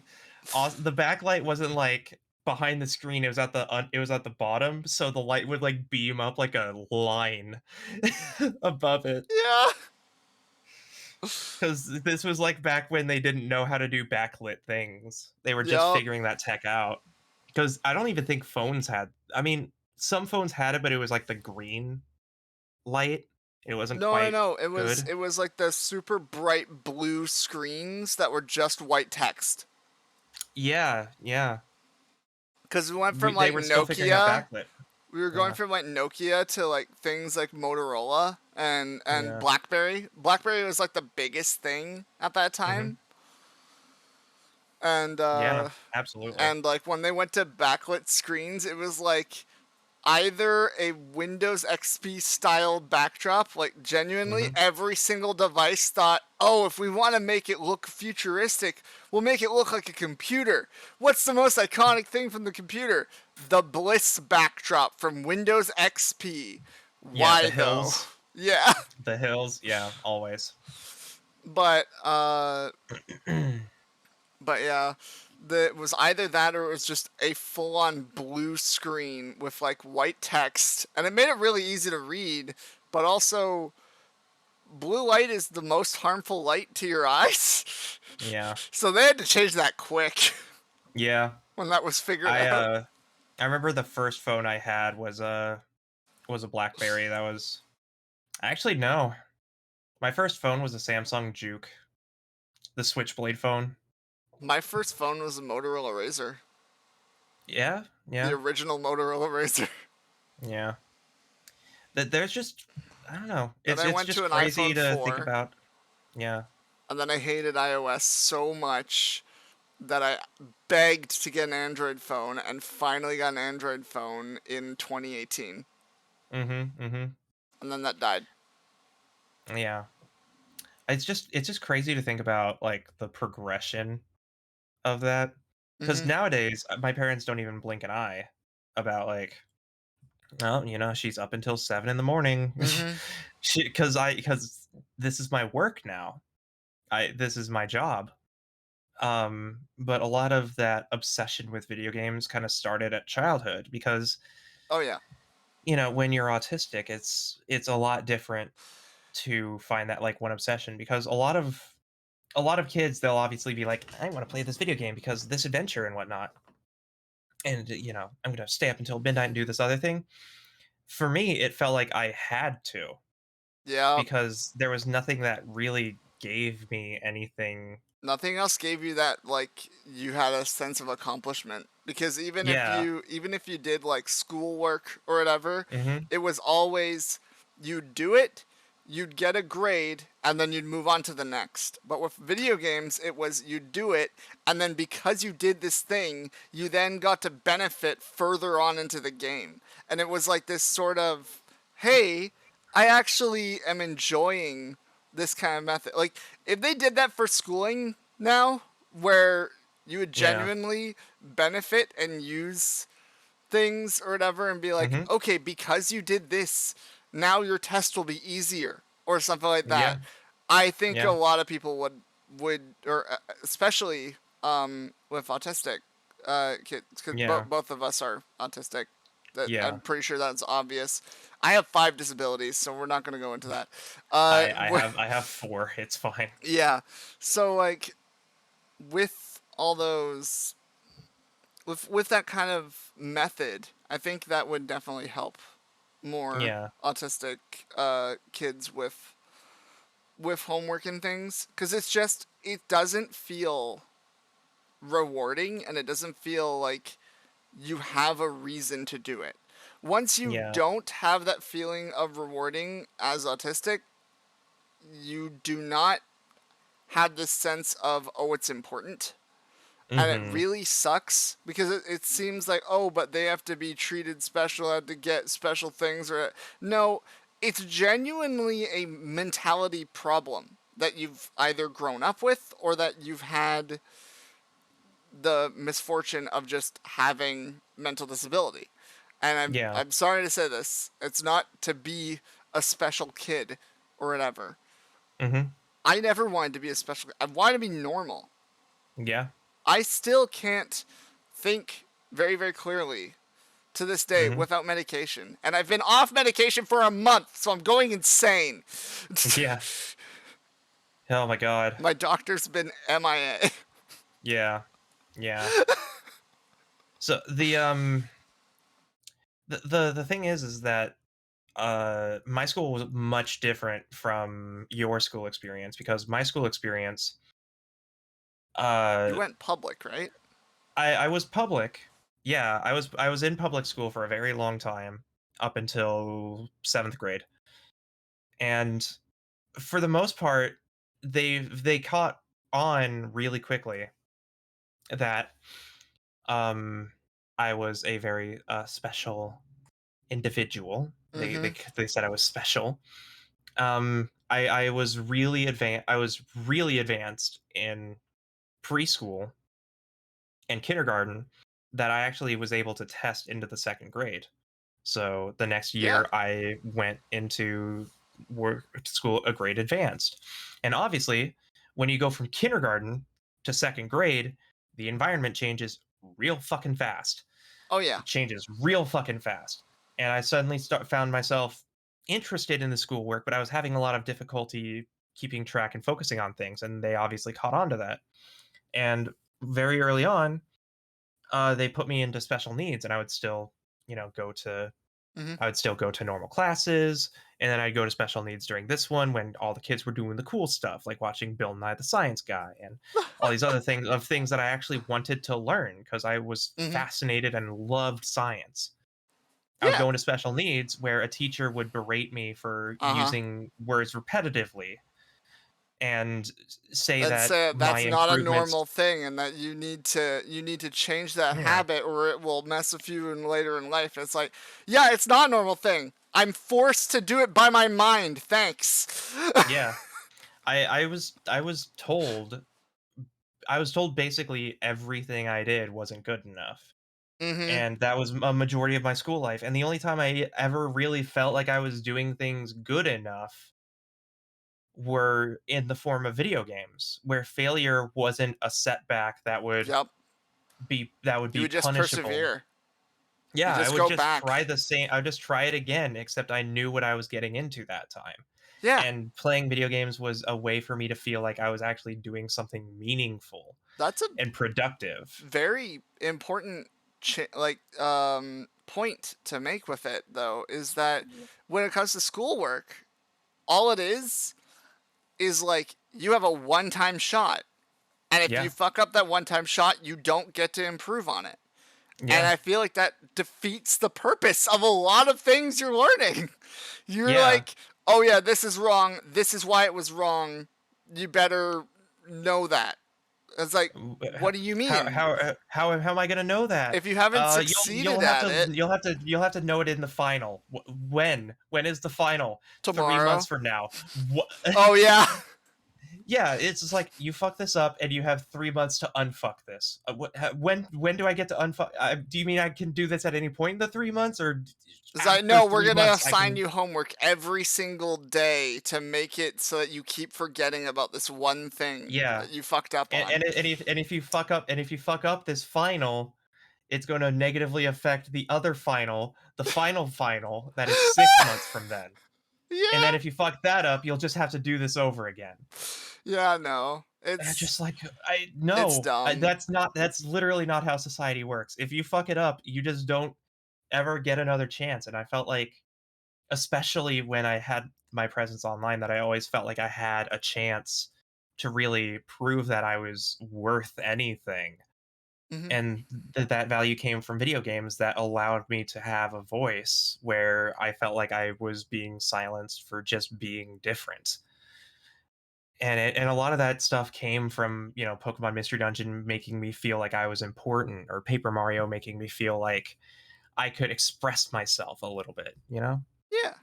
Um, Should we move on to a topic? On to the next topic. sure. I don't see why not. I think we've expressed games that we really like, and Yeah. also some thoughts about school. Yeah. We've done a podcast. We Congratulations. go off of tangents. This is the title of today's podcast. Can Square I Enix can Y.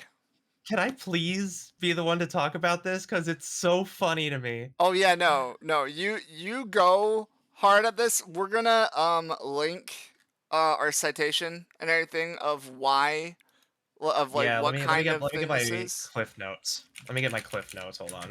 You want me to put the first link or the second No, link, no, right? I have it. I have it in a different Discord. The first link is important because that tells you the context, and then the second one is the punchline. Okay, so we're gonna post these right now in.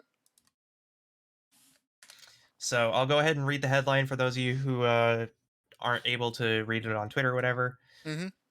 The first one says Embracer Group has entered into an agreement to acquire studios Crystal Dynamics, Eidos Montreal, Square Enix Montreal, and a catalog of IPs including Tomb Raider, Deus Ex, Thief, Legacy of Kain, and more than 50 back catalog games from Square Enix Holdings.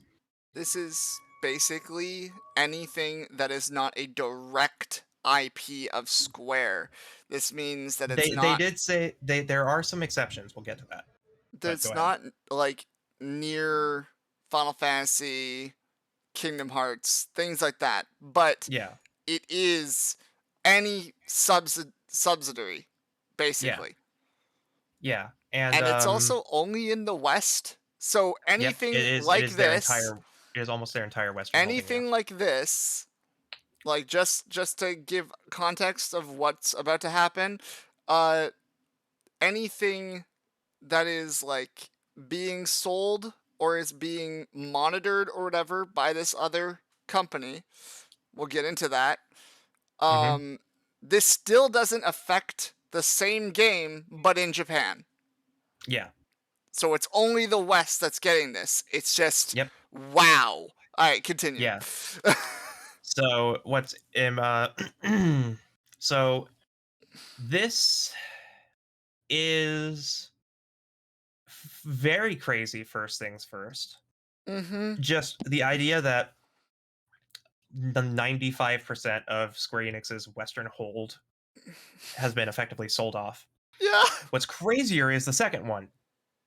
Square Enix says the transaction, which was only $300 million, enables the launch of new businesses by moving forward with investments in fields including blockchain, AI, and the cloud.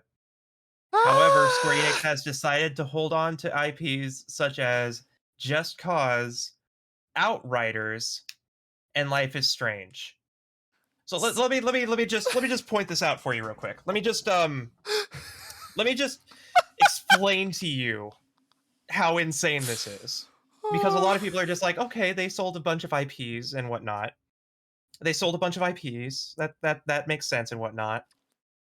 $300 million? Yeah. That's nothing. It really is nothing. So like let me just fucking it's Tomb Raider, the reboot, right? Sold 14.5 million copies when it Yep. between the launch and 2021, right? 14.5 million copies. Each copy sells for $60, right? $60 times 14.5 million, that's about $870 million, right? If you're Just a base estimate. if you're factoring in estimates properly, a lot of those are going to be either bundles and things like that right. as well. So it would probably be more in the likelihood of like 700 million, but at the same time, Yeah, that's but still 700 million dollars. that's still yeah. And let me clarify this real quick. This is just Tomb Raider. This is just Tomb Raider. Tomb Raider makes at least one game makes at least $700 million. And even if Square Enix gets 50%, which they sort of kind of do and don't, it really varies They have on a lot of 49% factors that right we now. don't know absolute. They have 49% stock, as in they do not own a majority stock. That's all it is what. Well, no, I'm talking about the sales and like distribution Yeah. of the game itself. I'm They only saying get that maybe all this these much. subsidiaries, Right. they are now lower. They are Right. now lower in percentage. So they Right. basically sold the higher percentage of stock, and that's what the 300 million is. Yes. That said, right? You know, Mhm. they sold all of these IPs, all of these companies for 300 million.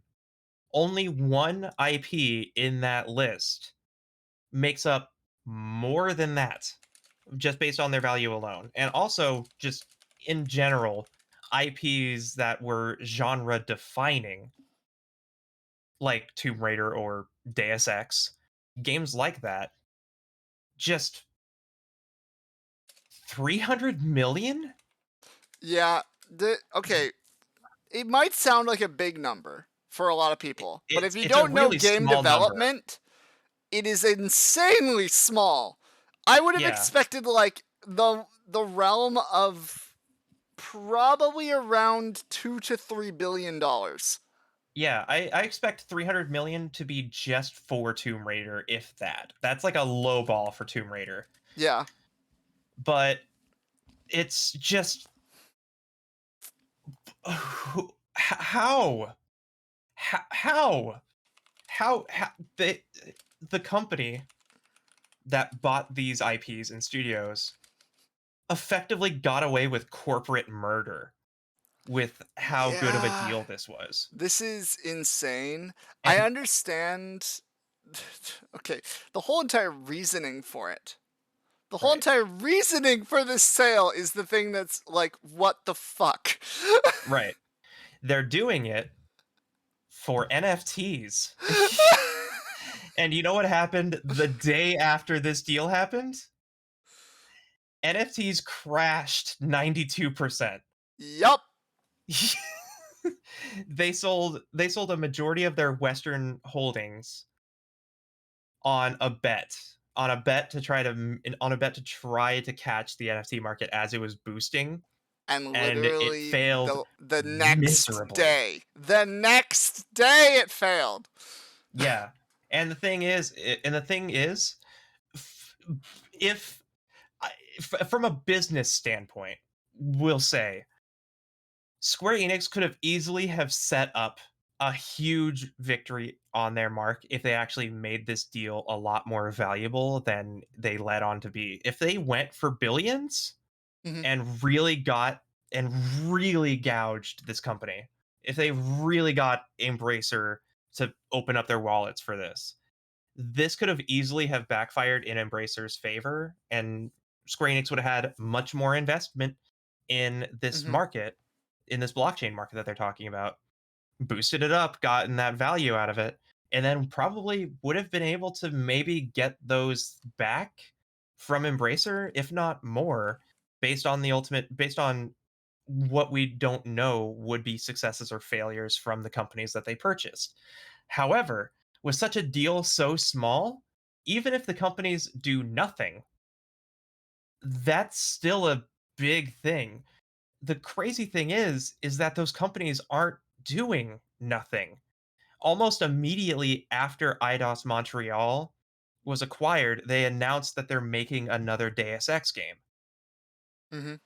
There's just so much on this list that it is an unbelievably bad deal for Square Enix, and I can't even fathom the reason why they would This go is for this like deal in the first place. this is like a gunpoint deal, and that's kind of what's scary. Is like Yeah, it there's no genuinely way. there's something that must have happened beneath the surface on this, Yeah, there's because nothing. this is like a 1% of what they could have gotten. Yeah, it is an unbelievable deal that they got. I it is they got away with corporate murder on this, and I actually kind of have to commend them for it The hell is that sound? because it's borderline impressive in this industry, right? We've seen companies with far less of a pedigree go for almost 10 times as much. Mhm. And they're basically buying IPs and companies that are making good games for peanuts. And I just it's mind-boggling to me. So so all this stuff that we're talking about, the $300 million, it makes sense in terms of the way the transaction was done. It was done in stock market shares, Mhm. and it was $300 million in shares to get a majority of Right. company that they signed off on and allowed. They didn't Right. have to sign off and allow. They could say, no, we do not want to be bought, and we could freeze our assets in the stock, but Mhm. they didn't do it. and that's Yeah. that simple. So they essentially greenlit being bought out, just those specific ones, and then I guess had a conversation and kept Just Cause, Outriders, and Life is Strange, which is a very, very interesting thing, because that Considering meant that there how had to have been an poorly agreement prior for that stock exchange, right? Yeah, and it's also interesting considering how poorly Just Cause and Outriders has done in terms of sales and Yeah, profit. Outriders, like majority of their player base is on Xbox because of Xbox Game Pass. Yeah, and Life is Strange makes sense because it's one of their most popular Western IPs. Yep. But they Just also are Cause? probably going to make more. Yeah, Just Cause really threw me off. I Just wonder Cause if was like, they just didn't want to buy Just Cause. I'm starting to wonder. I'm starting to wonder. We want these ones. You can keep those. Whatever. Yeah, which one's Outriders again? real, Exactly. It was me, Square's like take on Destiny. That's what it was. No, it's not. It's or not Square's take on Borderlands. Destiny. It's not Square's take on Destiny or Borderlands. It was People Can Fly's take on Destiny or Borderlands. And People Can Fly are the people who developed Bulletstorm.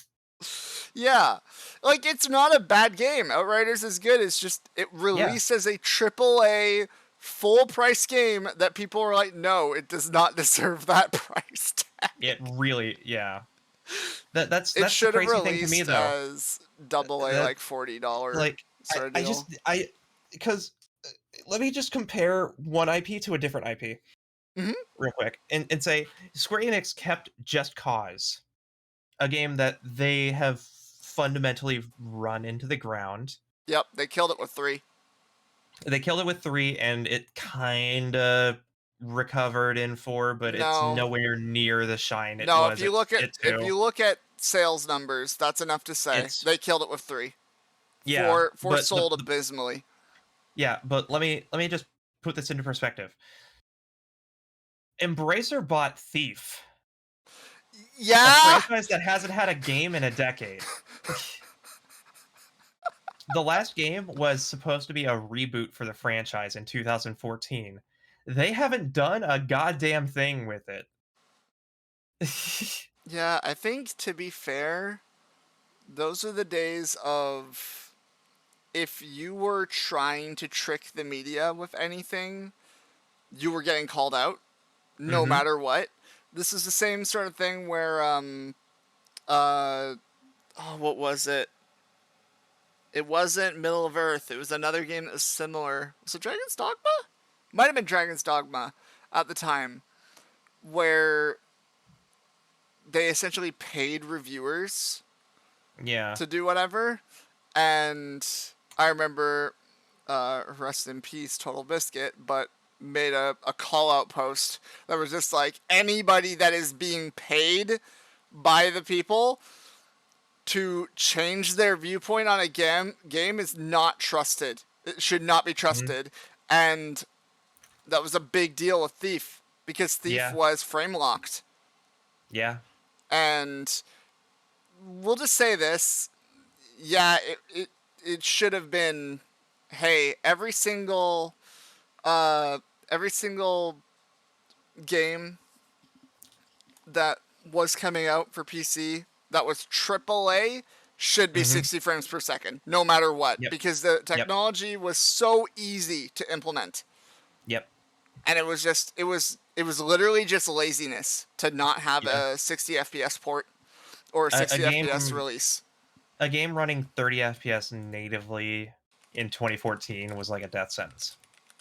The only exception I feel is like the Souls games, because you can kind of get away with anything that requires an extreme amount of precision, or anything in terms of hitboxes or anything like that. They usually tie such things to frame rate, and we saw what that instance was, because Dark Souls 2 had durability tied to frame rate for some reason. Yeah. And we saw that when people were playing on PC and their uncapped frame rate Dark Souls 2, all of a sudden their armor just explodes. Yep. So it makes Just a from lot of one sense for hit. some games to be 30 FPS. Well, okay, so I say yes and no. I'd say that if you've tied anything to frame rate that should not be tied to frame rate, it's your fault. Yeah, It should be correct. that simple. It shouldn't be, hey, we made it for this archetype of this console or whatever, and we've developed this game. They were a Right. development company. They developed games for years. They made Hmm. fucking Metal Wolf Chaos, and Yep. shit. They made like a bunch of games like prior to Dark Souls. Dark Souls is Yeah. just the thing that got them on the radar because of Yeah. Bandai. Yeah. The big thing about Dark Souls running at 30 FPS as well is that it also wasn't necessarily entirely their fault in some instances that some stuff was tied to frame rate, Mm-hmm. because that can almost entirely be Yeah, Armor Core. yeah, Armored Core. Yeah, absolutely. Yep. Um the some things that were tied to frame rate come from the foundation at which the game was developed on. And sometimes, I mean, we can be honest here. There are some limitations to the Xbox 360 that were Yep. kind of hard to pass in terms of Well, frame no, rate. that's the thing. Was a port or a release that is a AAA title should have Hmm. been managed at this is required to release 60 FPS on PC, because Yes. Yes. PC, that was the whole reason you bought a PC to game, Yeah. was to have the higher fidelity, to have the higher graphics, to have the higher frame rates and everything, because it's a more powerful system than a console. You bought a console to have casual experience where you can guarantee your games are going to work, besides the Xbox 360 Red Ring of Death. But Well, yeah, that was really early on. the Yeah. point is, like, you would buy a console to just play those games on the console, and that was what Hmm. you wanted to do. You just wanted to play games, you just wanted a console. I understand people that buy a PS5 or buy a PS4 or whatever, or buy an Xbox and everything, and they just Yeah. want that as their game system. I get it. If you just want your Nintendo Switch to be your game system, I completely understand. But for the people that have invested and bought a PC to game on, they should have a certain requirement when it Hmm. comes to AAA release. I understand indie games not having the ability to go for that every single time, Hmm. but like, it should just be a requirement. It should be like, if you put a game on Steam and you are of a company that is AAA status, you are required to have a 60 FPS release. That Yeah. that should be low bar now. Now I it should feel be unlimited frame cap because of the technology well. we have, but that's very, very specific. With Yeah, certain games, it I think doesn't work. unlimited frame rate. I don't think unlimited frame rate is necessary, but I think the I think that there should be frame rate caps Yep. in some limit. Like, I don't I could believe say that. 120 nowadays, for Yeah, sure. I'd argue I'd argue that if your game should at standard run 60 FPS in any fashion Yep. on PC. 30 FPS if you can manage it with VSync 30 FPS, Mm-hmm. whatever. Sometimes you have to do that. But I mean, that's like, if you look at Apex Legends, for instance, they have a lot of options for you to just have the frame rate, uncapped, or you can have it set to VSync half rate, which is 30 FPS, or VSync full, and that's Yeah. 60. And that's That is fine. There Respawn should though, be, and they're yeah, known to be very, very good with that kind of thing. they So, Respawn is a company of developers who have made FPS games before. yep. Like, they've made some of the best Call of Duty games in existence, worked on a bunch of other ones like Battlefield and whatnot. So they understand how important frame rate is to a gameplay experience. Yep. And obviously, I feel like it's not. I mean, because we're streamers, right? Mm-hmm. Because we're streamers, I can argue that 120 FPS isn't really necessary, because Oh, for sure. at the end of the day, when we stream, at best, having a 30 FPS stream is acceptable. Yeah. 60 FPS I aim for stream 60 is FPS the because goal. of Yeah. bandwidth, but Yes, absolutely. like, it actually, this is a insider to streaming. If you don't stream, a very very big issue that sometimes you'll face is frame lock. And if you have frame rate that is lower or higher than your output frame rate for your stream, it can really mess with some things. Yep. So usually when streaming a game, sadly, have to cap frames to 60 FPS. Um, I have a There's actually graphics a lot of card that can handle like 700, but depending on the game. yeah. On high res games right now, I can technically, if I had a 4K display, I can get about 90 FPS for AAA current release titles if they are properly optimized. So, Right. like, I have a decent setup. The issue is that Twitch doesn't like compression when it comes to frame rates.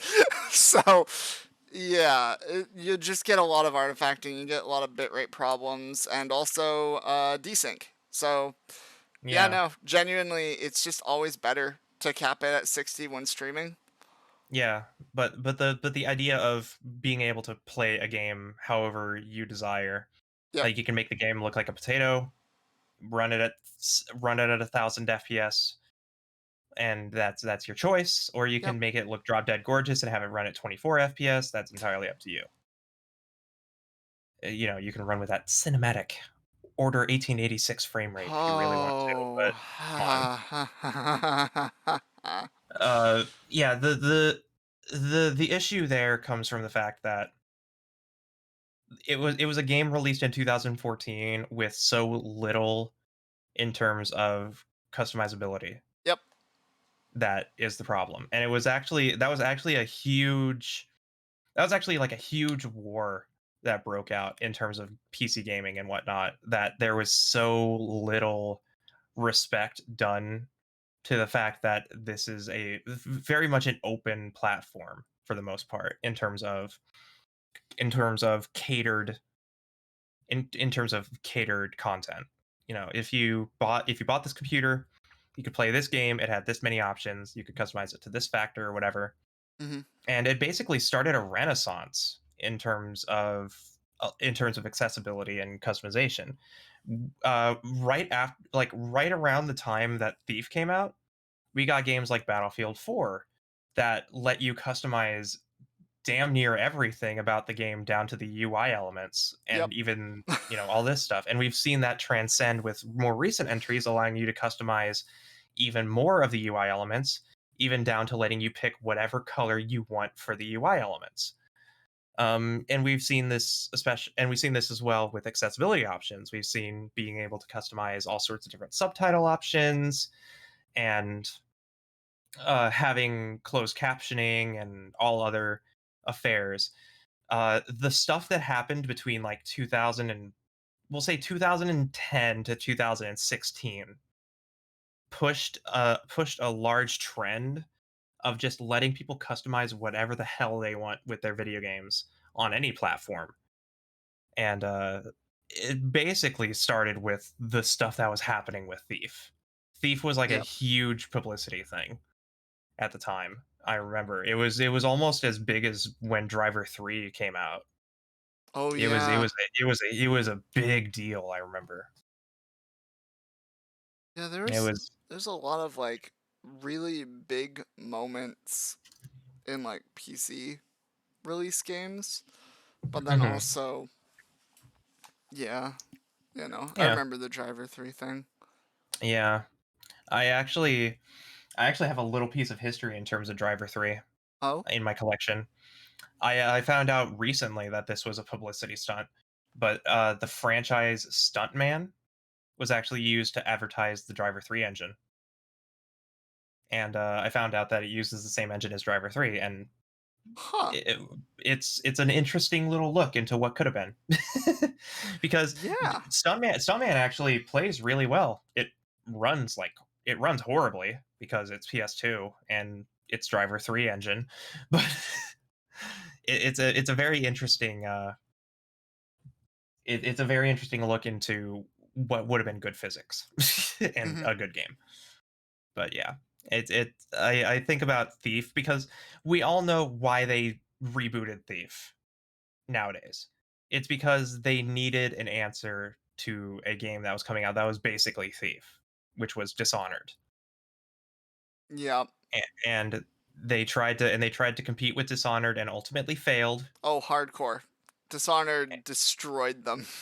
Yeah, it just not only did it destroy them fundamentally, but it was basically God, the 2013 to 2015 may very well have just been a dark age for gaming For if you really sure. think about it. I Because mean, I also remember 2015. I legitimately talked about this in the same group that I was discussing the Square Enix stuff. But I was just talking about it the other day that in between 2014 and 2015, with the resurgence and revival of Atari, that they had also released two of the worst games in the past decade, which were Haunted House, Cryptic Graves, which was a horrible reboot of a really old Atari game, and the biggest outlier that single-handedly killed the franchise altogether, roller. Alone in the Dark Illumination. Oh, I was gonna say, remember Roller Coaster Tycoon World or whatever the fuck it was called? Yeah, I do. That And was I don't want garbage. to. That was Yeah, no. garbage. Roller Coaster Tycoon World is was bad, but Alone in the Dark Illumination was legendary. Okay, so you know Alone in the Dark, right? hmm It was the grandfather of survival horror. It was the first 3D survival horror game of its kind. It ran on a really old piece of hardware that couldn't even do 3D, but they managed to do it anyways. It was a miracle. It kind of had a bad loop of life. They tried to reboot it in 2008, made a pretty okay game out of it. This very nice single player narrative inspired survival horror game that lived in the shadow of the games that basically were created from its inception, stuff like Resident Evil and whatnot. Alone in the Dark Illumination is a co-op survival horror game like Left 4 Dead. Huh. And it was notoriously broken to the point of being unplayable. Oh no. And yeah, it was a disaster. And a lot of people, and it has a 19% Metacritic rating. Ooh. Yeah, and it released in 2015. Okay. So you said 2013 to 2015, right? I said 2010 to 2013 to 2015 are about the dark ages, the Okay. darkest So ages. so here's the thing, right? Yeah. With that, I'm looking at the highest rated games of that time, and Mhm. there are some interesting moments Yeah. of those. But Yeah. some of them are like, okay, yeah, no, there were some good things coming out. So obviously the biggest thing that came out in 2013 was GTA BioShock. 5. Yeah, GTA 5. I remember BioShock Infinite, right? BioShock Was that Infinite, The 2013? Last of Us, Yeah. Yeah. um, and then like things like Super Mario 3D World for the Wii U and Wind Yeah. Waker HD. Those were Yeah. good. Those are good Mhm. games. Yeah. Rayman Legends, Brothers: A Tale of Two Sons, even though company's bad now, but whatever. Yeah. Um, Res of Tale of Two Sons, did they make what else did they make now? uh, that was I'm gonna look this a up. the I Go ahead, continue. Starbreeze. It was Starbreeze, so you know. Ah, yeah. Yep. Okay, fair enough. Continue. But another thing was Legend of Zelda: Link Between Worlds for the 3DS, which is a pretty Yeah, solid game. pretty good one. Some would argue is the best one. Yeah. And then XCOM: Enemy Within, Yeah. and oh, and Dota 2 released at that Yeah. point. But yeah, now Different times. now also in the list of critically acclaimed titles. That's a pretty big thing to say, right? Yep. Yep. The Flower port for PS4 Yeah. and Flower for PS4 Fez. and Fez. Whew. So there was definitely like some not sure about this in this time. We also had in this time Pokemon X and Y release. Yeah. Okay. And it Not sure. is Yeah, I'm not so sure about that one. still one of the least liked Pokemon games to have Yeah. released besides Black 2 and White 2. Well, By and I which I mean, mean Sword and least Shield liked, is I mean least sold. We're not going to say yeah, actually correct, good or bad because I would correct. argue that Black 2, White 2, and X and Y are pretty decent in terms of Mm, games, but they yeah, also have different things that have changed from previous games, which made people not okay with that. yeah, So, but then 2014, we got things like Super Smash Bros. 4, yeah. Okay, fair enough.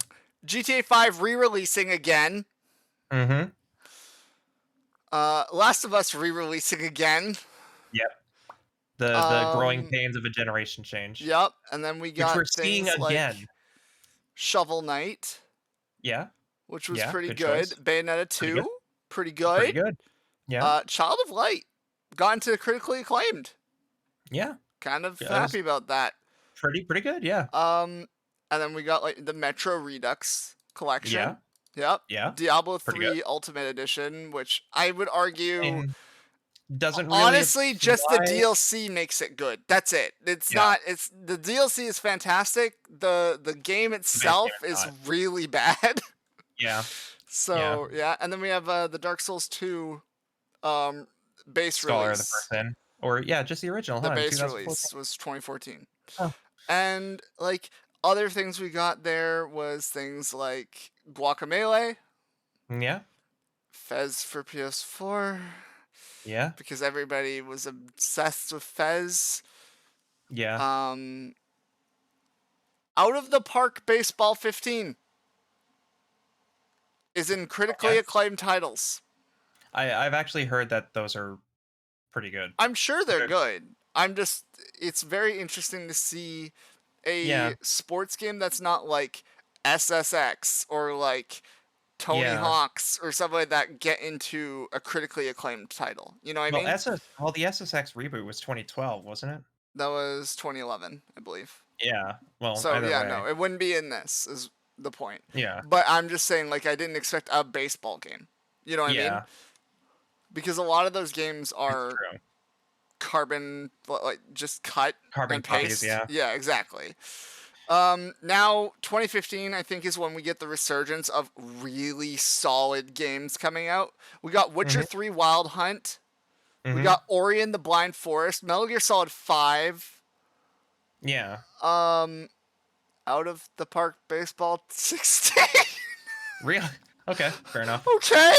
All right, I respect it. Yeah, we got Journey, Undertale. Yeah.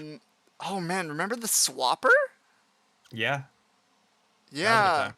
There's we got Bloodborne at this point. Mhm.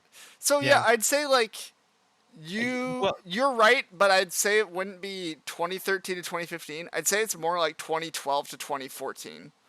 Cuz I think yeah, 2015 was like we finally have a resurgence and everything is ending. but I feel like 2015 was still like a big point of failure for a lot of games back then because they were still learning the new SDKs and That's whatnot. true The cuz they were learning PS4 and Xbox One, Xbox which were One. both dramatically different architectures, Oh, especially at the time. But I like how that doesn't now. undermine the really good games at the top of the list. It's just more Mhm. that there were a lot of really high highs and some really low lows around that time. And now we've Yep. kind of balanced out where fundamentally a lot of the really high highs are coming from, industry leaders in video games, and the really low lows are coming from quote unquote indies that are trying to make a quick buck following the latest trend. Yep. But then there are the quote unquote indies that turn out to be insane successes, like Yeah. Undertale. Yeah, Right? there's actually one that's recent that's an insane success. Which one? that you've probably seen some VTubers play recently. Peglin? No, Vampire Survivors. Oh yeah. Which I actually have played a little bit of, and it's a lot of fun. I can't get over the fact that all the sprites are just ripped from Castlevania games, but it's $3, so I just like, okay, just some horde survival game, whatever. It's a fun time, but it is surprising to see that game have like an explosive degree of popularity and people actually using it to compare to other games releasing right now that are very similar. I think a big thing with popularity in games and stuff, and what drives a good indie game is the price point to entry. Because Yeah, like true. one of the reasons why Among Us blew up like 3 years Was after it because already out was because it was free on mobile and $6 on Steam, and it was like yeah, the you had the lowest price to get into it and play the game that every YouTuber and every streamer was playing, right? yeah, yeah, And like Fall Guys, I mean, it was $20, but it's still only $20, right? Like yeah, that's something you can earn as a kid in like a week. yeah, And probably yeah. less than that if you're actually looking up how to make money as a kid. I think what's important to determine between Among Us as like a game that was exploding at the time is by Mm-hmm. comparing it to another game that was also very popular with the same YouTubers, which is Town of Salem, which had a bit of a higher price point of entry. Oh yeah. So and we're actually kind of seeing the end result of that boom, because the Town of Salem developers just released a game called Traders of Salem, which has a lot of the gameplay systems that Among Us introduced, like walking around Mm-hmm. in areas like that. And it's just interesting to kind of see like the end result uh Yeah. of that kind of stuff happening, because obviously in the age of technology that we live in right now, where everything is accessible at the tip of your fingers, everything, the world is available to you in the palm of your hands. It's very easy to forget that success is defined by success at this point is defined by becoming commonplace or a household name. Yep. And Among Us very quickly became a household name. You couldn't go anywhere without hearing or seeing something that was related to Among Us. And because of that happening, we now have games that are adapting and becoming a lot more like that. Stuff having to become more of a form factor of something that was successful in the first place, Yep. that in turn can find their own success. All right. So Because that was Undertale as well. Because remember when Undertale came out, and then a bunch of other RPGs kind of like it came out, like well, I mean, Lisa. if we're talking about that, then the original one of that was I Want to Be the Guy. True, very true. I Want to Be the Absolutely Guy true. turned into, hey, we made this like flash game that you can download and play, and it was extremely hard. And then Yeah, it turned into both a ROM genre. hacks and like all these different things of like I want to be the fan game, I want to be the fan game Gaiden. Like we Yeah. had like so many different fan versions of those games. And yeah, Did Lisa the Painful Lisa release? Okay, fair enough. released before Undertale. Yeah, fair enough. But All right, fair enough. like with all that kind of thing of like, oh, a game sort of kick-started a whole entire thing, I would say that Yeah, would be like one of the first in terms of yeah, definitely. indies and stuff. Because we're still seeing games like that. Because I think I Want to Be the Guy definitely inspired stuff like Super Meat Boy, Mm-hmm.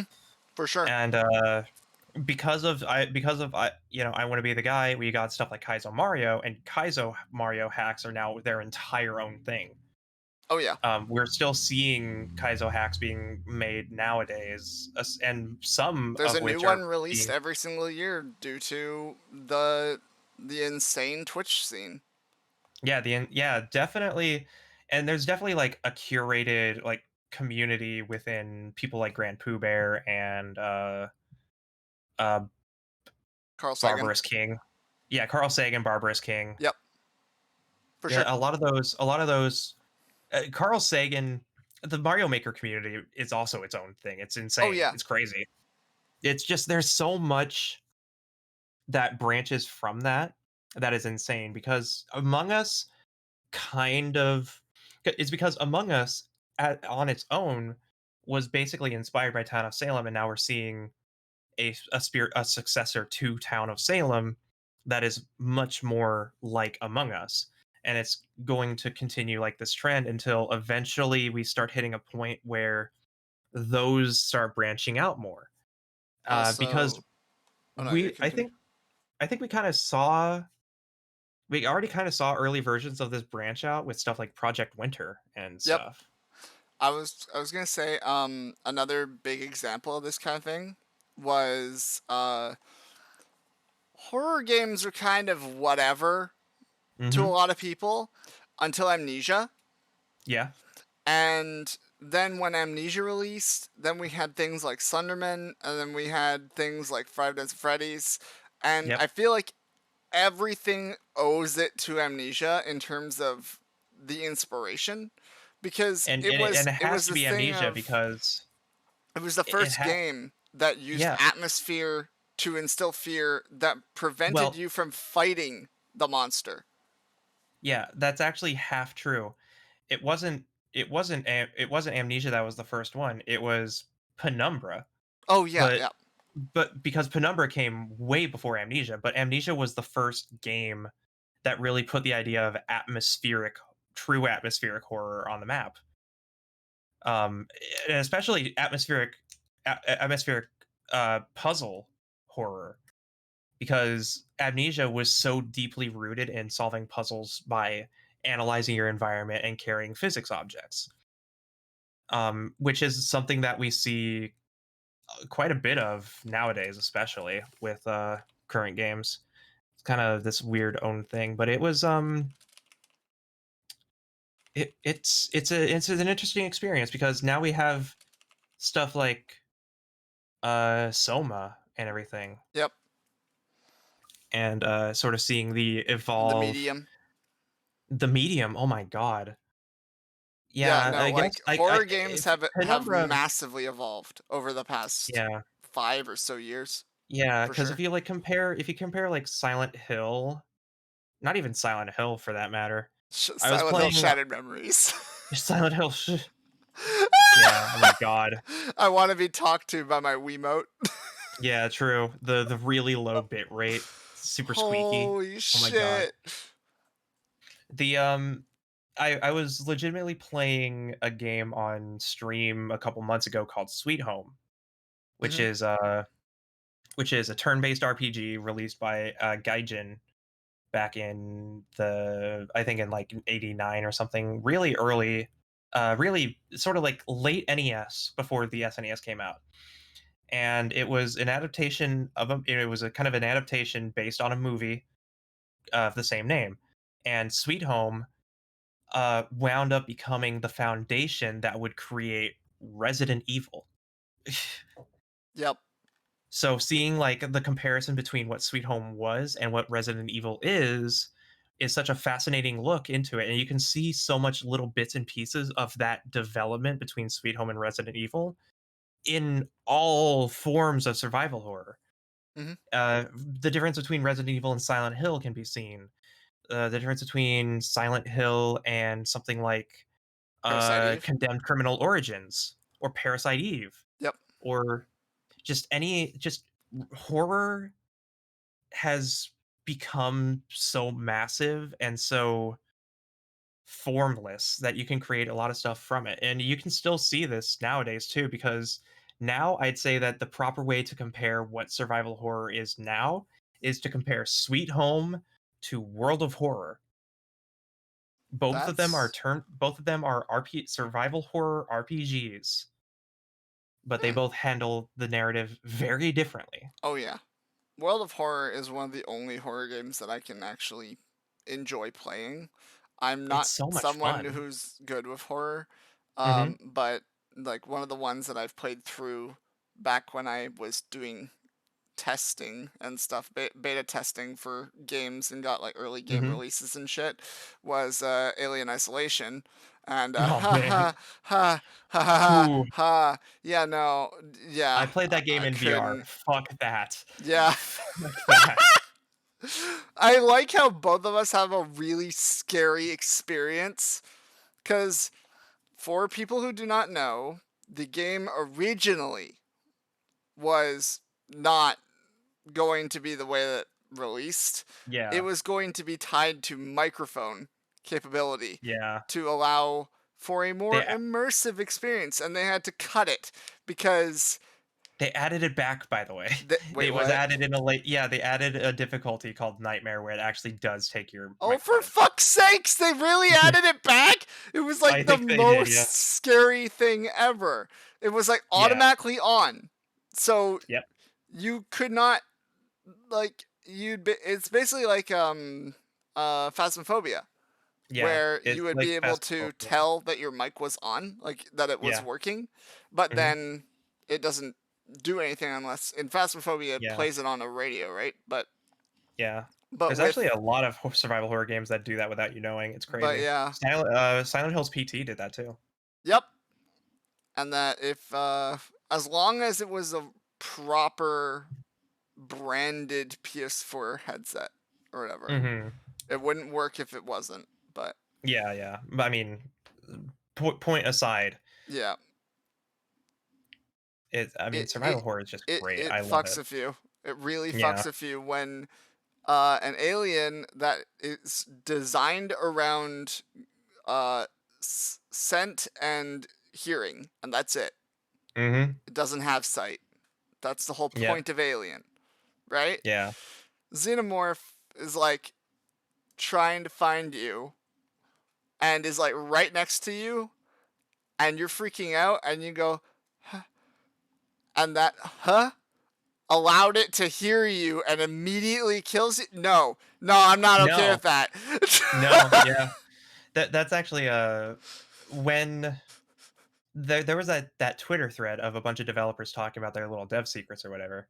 Hearing about the way that the alien works in the game is actually really funny because in reality the alien is actually stupid. It doesn't know anything about it, but it runs on two AI. One Mm-hmm. is simply the alien that wanders and everything like that, and if it detects that you do this or it detects any sort of sound, it does this and this and this. But the other AI gently nudges it in the right direction by telling you certain bits of information, like the player was here previously, or Mm-hmm. this item was collected and stuff. And it would actually guide the alien towards you so that you would have more tense experiences. And hearing about all the little minutia about how Alien Isolation is developed is awesome Yeah, because it's also scary because as fuck. it's horrifying how good the game does in terms of atmosphere while still giving you a chance to fight back a little bit. Yeah. And it helps because they also got so much source material from the original Alien movie that the retrofuturist look makes it Oh, it gives you it's that spot on. it's It's spot fucking on and spot on. it's spot on and it's so uncanny that you can't help but feel unnerved because it feels like a real place that you would be attacked by an alien in. Mm-hmm. And you have to and because it's also its own thing, you're also put into an uncomfortable environment where you don't really know the layout of this area because it's dramatically different from how you think it would be laid out in the first place. There's just so much little minutia to Alien Isolation that makes it like one of the best survival horror games of all time, if not a little nonsense in certain instances, but no game is perfect. Even our favorite games have flaws. Oh yeah, for sure. I think we're gonna skip the other topic, but we will talk about quickly the Genshin 2.7 delay, just so you have Mhm. some news and understand of what's going on. So recently Mhm. we got news about Genshin 2.7, an update I'm looking very forward to, as I want to get Yolan, the new Mhm. Hydro bow user. And yeah, basically in Wait a minute, is this why the banner is currently 240 days? yes. Oh my god. So so we'll get into that. I was wondering about that. I Uh, was like, what the fuck? so basically in Shanghai there's a full lockdown. Like Mhm. they are trying their best to get rid of COVID as much as possible.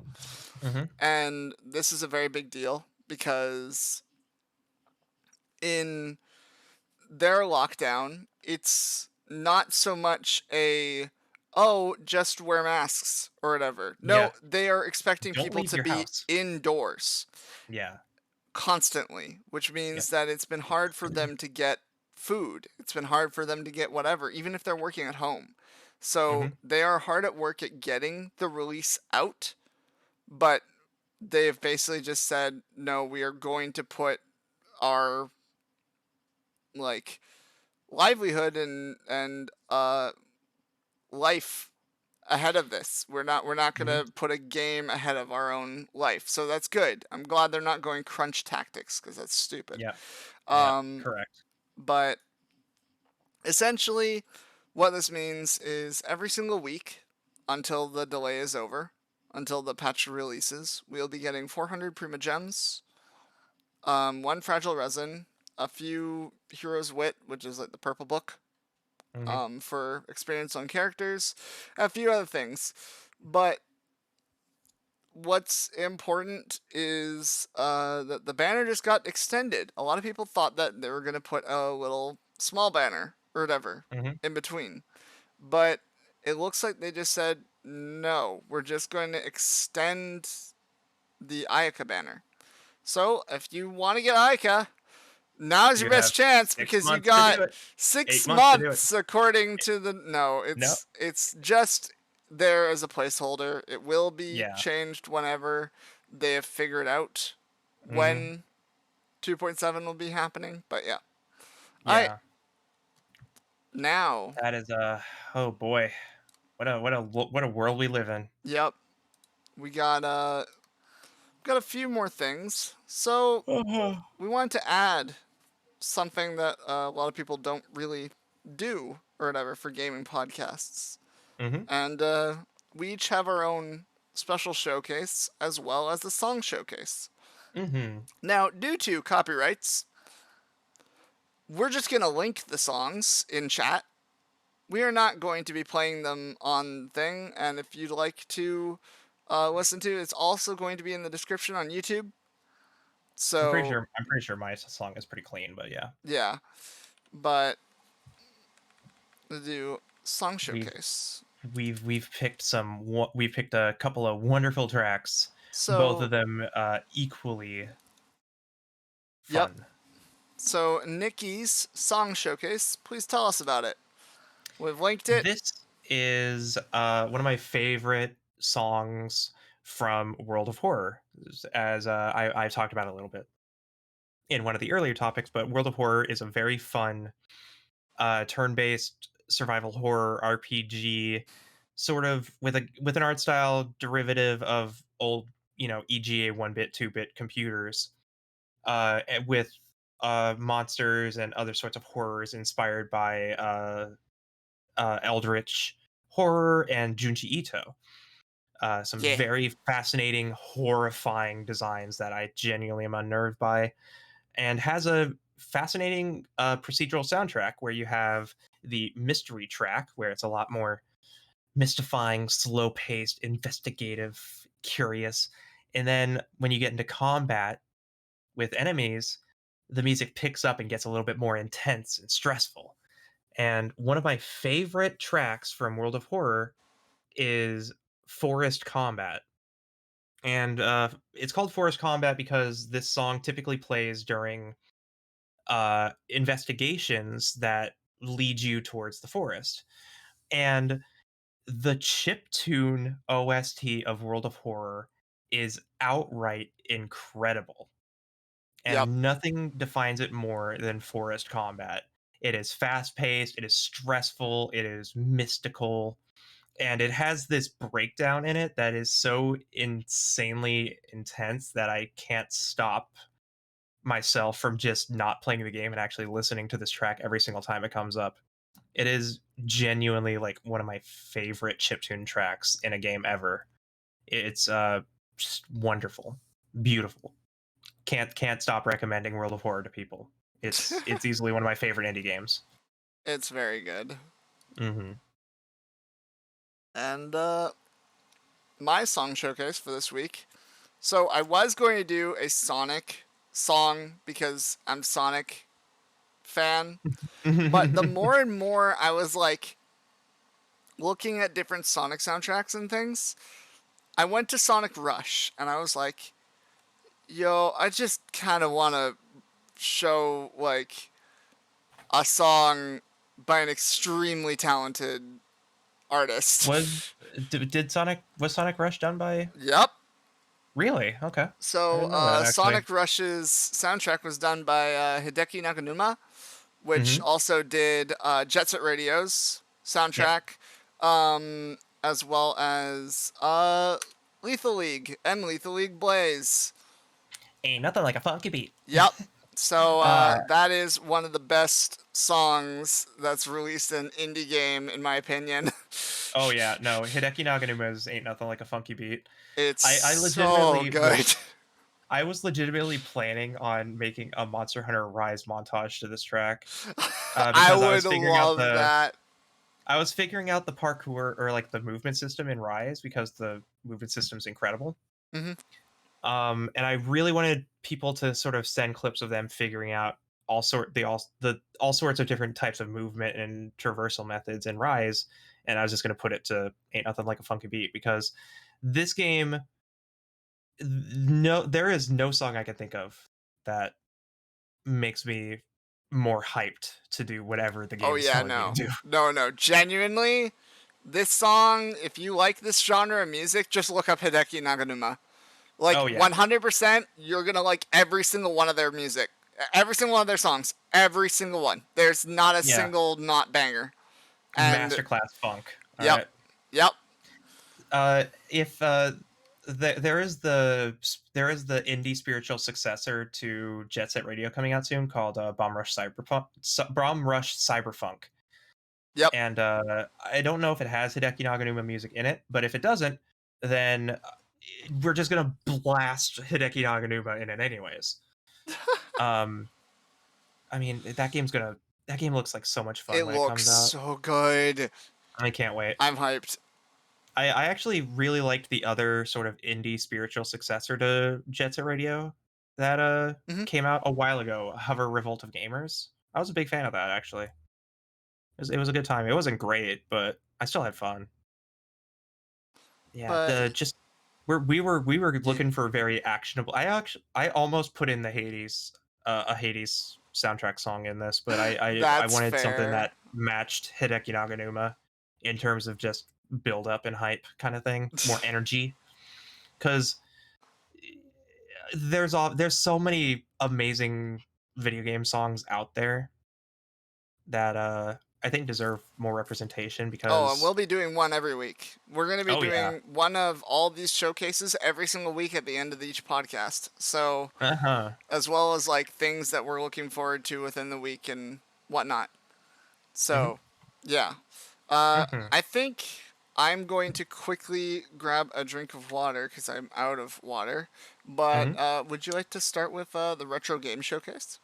I can. Yes. I absolutely can. So hi. I'm Nikita. I play a bunch of bullshit. Um and I sometimes those games are old as hell. For my 6.0 reveal, I played stuff like Eye of the Beholder. So I play some really old games. Um, one such game is actually something that I streamed last Friday, and I thought would be a good pick for this podcast because it is a game that I think quite a few people grew up with in their childhood, and maybe just maybe you would be interested in this if this was your childhood and maybe you wanted just a little bit more. But I wonder how many people here know about a game called Dragon Ball Z Budokai Tenkaichi 3. It released in 2007. It covers a lot of Back. characters and story from up to a certain point. I want to say just before Dragon Ball Z Kai. And what if I told you that there was a mod that somebody made that adds a lot more to the experience to make it a little bit more fun and interesting? And of course, I'm talking about the mod Dragon Ball Z Budokai Tenkaichi 4, which actually came out a while ago, 2 or 3 years ago. The mod is developed by a bunch of very passionate fans of the series, and it has so much added to it that it's basically its own game. Dragon Ball Z Budokai Tenkaichi 4 adds 60 new tracks from across the series, but also adds Budokai Tenkaichi conversions of sagas from more recent stuff. Like on stream, Ziona and I actually played the Tournament of Power arc from Dragon Ball Super that they added by hand, including ripping audio from the anime into the game and adding new characters from Dragon Ball Z Kai, Dragon Ball Super. So you can play this very classic PlayStation 2 style game, but with new characters that have been added from the series since the game came out in 2007 or whatever. They added stuff like Ultra Instinct Goku, Broly from Dragon Ball Super, Kefla, Jiren, all characters that you were expecting from Dragon Ball Super and Dragon Ball Z Kai and anything in between are actually playable in Budokai Tenkaichi 4. They added a ton of new content and modes, and it is a passion project with love and sincerity, and it is actually a very fun game to play. I didn't necessarily grow up with Budokai Tenkaichi. I used to play it at like a friend's house Yeah, every now it's and sort of again, the but I same for never me. really. Yeah, but I genuinely had a blast playing Budokai Tenkaichi 4 with Ziona on Friday. It was a lot of fun to see the kind of stuff that they added and how much care and love went into the mod in the first place. This isn't just some simple skin swap or anything. Mm-hmm. They animated a bunch of supers for each character based on how they looked in the show and ripped voice lines from the anime into it. They even have a mode called Time Nest, which is basically just a conversion, like a sort of story style conversion of the Dragon Ball Xenoverse gameplay. It's super fascinating, and it is genuinely in my recommended list for mods.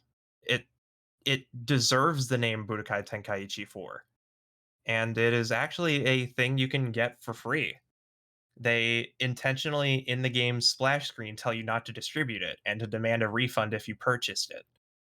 It Yep. is a game built with love and care, and it is something that I appreciate deeply because it has given me something. It has given me a sense of nostalgia that I didn't think I had, which is this fleeting moment of trying to understand this game's convoluted control scheme, but also doing something cool every once in a while, which I guess kind of kickstarted my love for fighting games. So yeah, go check out Budokai Tenkaichi 4. It's a good Yeah. time and you'll love it. All right. So, okay. So this is. I have to live to that hype. Wow. Oh God.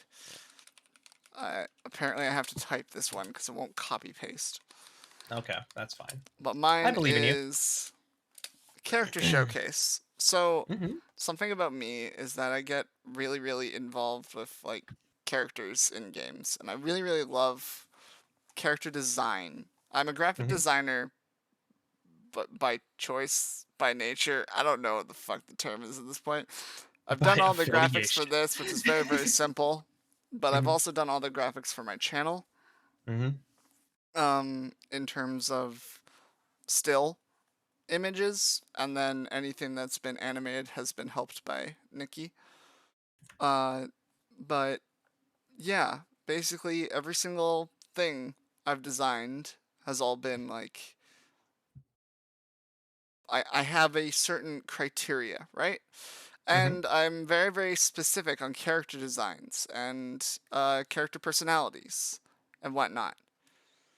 So, yeah, Mm-hmm. we are going to talk about a character that I love to death that we did actually mention a little bit of the game Mm-hmm. earlier. And I'll link it. But Cat from Yeah. Gravity Rush. Yeah. I wanted to start with a character that means a lot to me in Mm-hmm. terms of both the game and everything. Sort of like not really liked, but also liked. She's sort of Mm-hmm. that one kind of girl that's just in a French styled town Mm-hmm. that doesn't like they're all like, oh it's Cat, like, oh, could you help me with this or whatever, because she is known to have powers and essentially makes life easier for others. But then a lot of other things happen to this world. And like I'm not gonna go into spoilers because you should play the game. The game is Mm-hmm. fantastic. Um, but yeah, it's Cat and Dusty, and Dusty Mm-hmm. is a cat that essentially gives Cat gravity powers, but also doesn't give her gravity powers because she has them. Mm-hmm. Um, but yeah, I think that in terms of character design, I was really, really happy to see a POC, people of color, to be represented as a protagonist in a game from a Sony franchise, which is like not Yeah. very common. Um, Yeah. It was surprisingly less common back then. yeah, Now sadly, nowadays but it's nowadays it's it's definitely nowadays it's better. commonplace. Yeah. Yeah, but I think that they did really, really good design for her and like her mannerisms and things as well in terms of the game is very much she doesn't know why she's there, but she's happy and chill, Mm-hmm. and that's kind of the really cool thing. I I don't know how else to put it, but essentially I just really like her outfit design. I think her outfit design was a really, really solid choice, and Mm-hmm. she's actually in my like most wanted figures of all time. But Yeah. they're also extremely expensive, so that'll be way down the line. But at some point, I will definitely own a cat figure of some sort. Mm-hmm. Um, but yeah, I also like look at lots of art and things, and yeah, there's Yeah. some really good art of cat. So yeah, I think that's Gravity all Rush I'm was gonna. just a very different game Very true. than it was kind of one of those like breath of fresh air kind of IPs at the time, Yeah, and and I mean having a, Sony and having a nailed it character. with all their Breath of Fresh Air IPs. Like Yeah, they released things like Journey. I know it's not actually Sony. I'm it's saying subsidiaries of if you Sony. want like a decent like Sony breath of fresh air kind of game, I was thinking it's not technically Sony, but it's Crispy, and Crispy is kind of Sony anyways, which is Tokyo Jungle. Oh yeah. No, for sure. So yeah, but I mean Journey absolutely Journey is like a big one. The other big one I was thinking of games like I was just talking about this with Autumn yesterday. The Unfinished Swan. oh yeah, yeah, oh my Yeah. god, There's some really, really good ones. Oh, Bound. Bound is another Bound, fantastic one for the yeah, PS4. yeah. So there's definitely a lot of really, really, Knack. really good. No.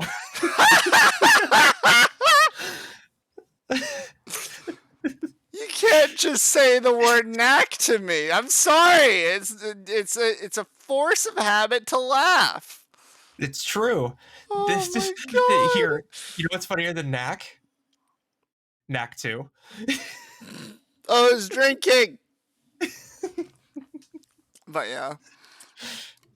So Uh, yeah, it's just Gravity Rush was a sign of the times. Like it was a very important game for the time because it was showing that times were changing and that anybody could have that like spotlight, I guess. Yeah. Because I don't know, I always look at Gravity Rush not as like I don't look at it as uh like Criterion Collection game of any sort of whatever, but I find it as like a landmark Mm-hmm. of what can be in a perfect world, I guess. Is a world of acceptance, we'll say. Yeah. So And it's always good.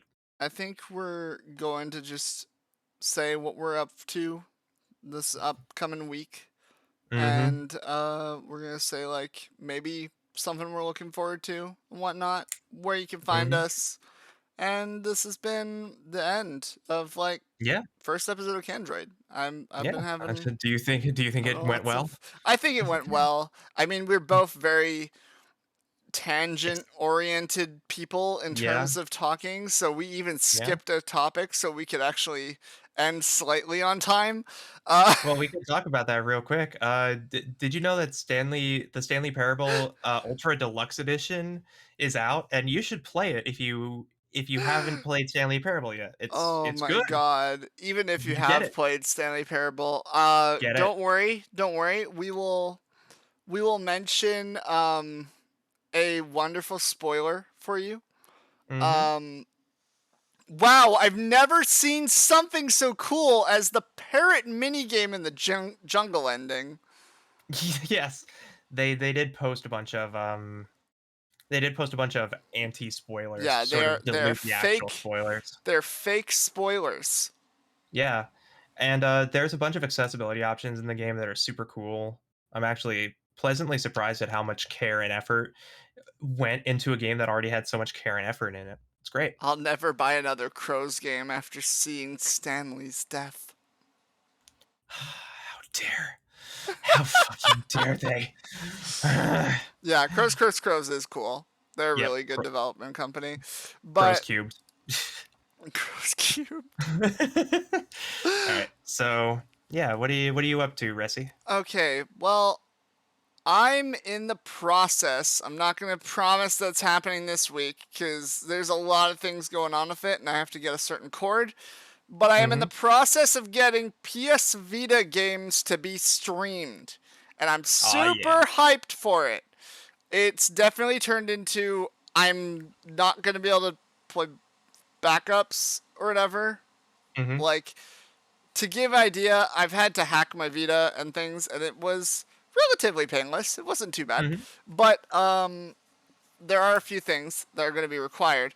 Now, the reason I've wanted to do this is because I've always wanted to stream Ia VT Colorful as one of my rhythm game go-tos. I love Mhm. that game to death, and it's a Japanese Mhm. only Vocaloid game that came out only for the Vita. Mhm. And I have the deluxe edition. Yeah. So, yeah, You also have my copy of Persona 4 Dancing I do. that I sold you to. Yeah, It's I was gonna technically not say my copy not your anymore. copy, but fair. It's not technically my copy anymore. We I just bought it literally and then we literally sold slash traded games because I sold you I gave Bayonetta you Persona 2 4. Yeah. and you sold me Yeah. Persona 4 Dancing all night. Yeah, so now it's my copy of Bayonetta 1 and 2 for Wii U, and now it's your copy of Persona 4 Yeah, Dancing. exactly. That's how culture works. But Why did I say my copy? I'm tired. EOBT colorful though. But yeah, EAVT Colorful. I'm looking forward to streaming that. Hopefully by June will be the goal. But another thing is, I think we're aiming for mid-June. I've been trying to slowly fulfill all the subathon goals. Now, one of the things has to wait until I've been paid from Twitch because Mhm. that was part of the thing. But that is the emotes. I will be getting 2 new emotes for sure. I've already reserved slots with my emote and model mama. Mhm. But Himi knows to uh, guarantee me 2 emotes at that time. And I have to wait till I get paid from Twitch. So whenever that happens, that'll happen. But the other few things from the subathon. I'm gonna have to figure out something about the art stream. I might make a poll or something like that, but yeah, that is sadly probably not gonna happen because of how things happen with my computer and tablet drivers getting screwed. So I'm gonna have to figure out another thing with that, but or it'll just have to wait a couple months, which I kind of didn't want to do. So, yeah. But the last thing was the Pokemon Randomizer stream. We've already agreed that it's going to be Pokemon Soul Silver is the game that we're going to be playing. And Autumn is going to co-commentate with me for those streams. And we're aiming for mid to end of May. So that's what's upcoming. Other than that, I'll probably just be continuing Genshin, maybe playing some other game on stream. But yeah, you can always check me out at cat_resi for Twitter. And twitch.tv/recital for Twitch. Oh, also, one more thing. On YouTube, it'll be under the channel Recital Archives. However, I will have links to the YouTube because it's a later created YouTube and you don't get to have your own name because they're stupid and they need 5,000 subscribers to guarantee that. So, whatever. I thought they did 100. No. All right. All right. What about you, Nikki? What you up to? Everything. Hi. I have ADHD, and therefore that means I'm doing a dozen things at once. Tomorrow, actually, we'll be continuing our little hangout stream called Couch Connection, where we just play a game and sort of pass the controller around and hang out and have a good time. And we'll be continuing to play Budokai Tenkaichi 4. We'll be doing a run back of that game just to really dip our toes into the content now that we found out that for a majority of our time playing the game that we accidentally had it on the hardest difficulty. So we're going to tone it down and find out all the little fun experiences we can do in the game, and it'll be a lot of fun. On outside of the streaming thing, I am currently working on a cinematic drama series called Haven that is actually currently 95-ish% complete on episode 2. This episode has been in production for about 9 months and it's finally almost done. And I'm thinking of maybe releasing it at some point in the middle of May. We'll find out. But it's a project that means a lot to me. It's based on a story concept that I have been working on for 9 years at this point and is deeply rooted in my character lore. So I hope that you all get to enjoy it and have a fun watch checking it out when it's ready. It'll be on my YouTube channel. You can just look up AI Nikita on YouTube and you can probably find it. Otherwise, you can go to my Discord or Twitter and probably find it. I think it's actually in my Twitch panels as well. You can find ways to get to my YouTube channel pretty easily. Either way, it's very important. You can also find some of my VODs and other series on there. I also am currently working on a rap album. It's been in development for about a year. I'm still working on the lyrics for some, and I actually just finished producing one of the songs. So we're currently 3 out of 7. Yeah. One of the covers I have, it's 4 original songs. One has already been released and is on YouTube under the name Identity, with the music created by the amazing As a Crystal. And yeah. And then it'll have 3 covers, one of which is Godzilla by Eminem. So it should be fun. And I hope that everybody enjoys that album when it's ready. I don't have a release date on it yet, but it is one of the many things that I'm working on as as a content creator. I'm working on Let's Plays, music, streams, and I even have a new outfit incoming Oh that'll snap! be. I have a new outfit ready for that I actually teased on Twitter with a bunch of new logos that maybe you saw. Oh, hi, hi, Lumi. Hi, friend. Just in time for the end of the podcast. Hooray! Hey. Hi. Hey. Hi. Hey. This is yeah. Hey. We're just vibing tonight. Hi. Hi, everyone. Wow. Thank you all for coming. Retsy, do the thing. Yeah, this is the okay. Well, welcome to the Rescue Chat, home of the Rescue Cat. I play rhythm games. I play other games as well. Hello, I'm Rhythm Game Waifu Ressi that also likes to be a raver sometimes, you know, as it do. But yeah, I'm so sorry. We literally had been streaming since 11 o'clock till Mm-hmm. 2, and that was when the podcast Podcast. was gonna be over. But we will be uploading the VOD basically today if I can get Yeah. everything sorted out. Yeah. And that will be uploaded raw to YouTube. So if you want, yeah, feel free to follow my Twitter for a post Mhm. on it. Yeah. Thank you so much for the raid. Yes. Means a lot. Continue your thought, Nick. Okay. Rap album. No, I was talking about the new outfit. Oh yeah, new outfit. Yeah. I am working on a new outfit. It is a part of a little series of outfits that may come out as time goes on as I find new inspirations for new outfits called Spearbound If. Basically, little windows into timelines that simply don't exist, where maybe things turned out a little differently for me.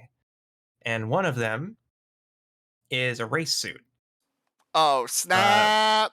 which I plan on debuting with the Gran Turismo 7 Let's Play. That This sounds outfit awesome. has a bunch of logos that I posted on Twitter. Twitter, for some reason, decided to put a white background on everything, so you can't see the logos. That's how. Yeah, that's how Twitter do. I should have put a black background on them. Oh well. But I have logos of everybody who has helped me get to this point on the outfit, and I wanted to make sure that it was an extension of thanks to everyone who helped me get this far in the first place. Obviously, I can't put all of my friends on the suit because there's not enough space for everyone. But there were about like 20 people that I thought about putting on that suit, but I had to divvy it down to a lot of my very close friends. Yeah. And I love yeah, what you wrote about me. That's really yeah. good.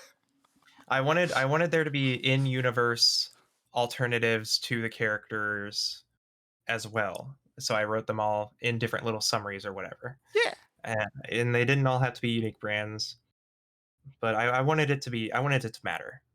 So I thought that you being effectively our little audio engineer would help a lot because Yeah.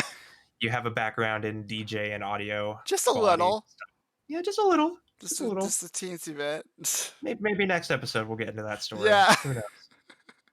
That's a funny story. But yeah. Yeah, it's been a blast, and I can't wait to reveal the suit when it's ready. Yeah. Hey. So yeah.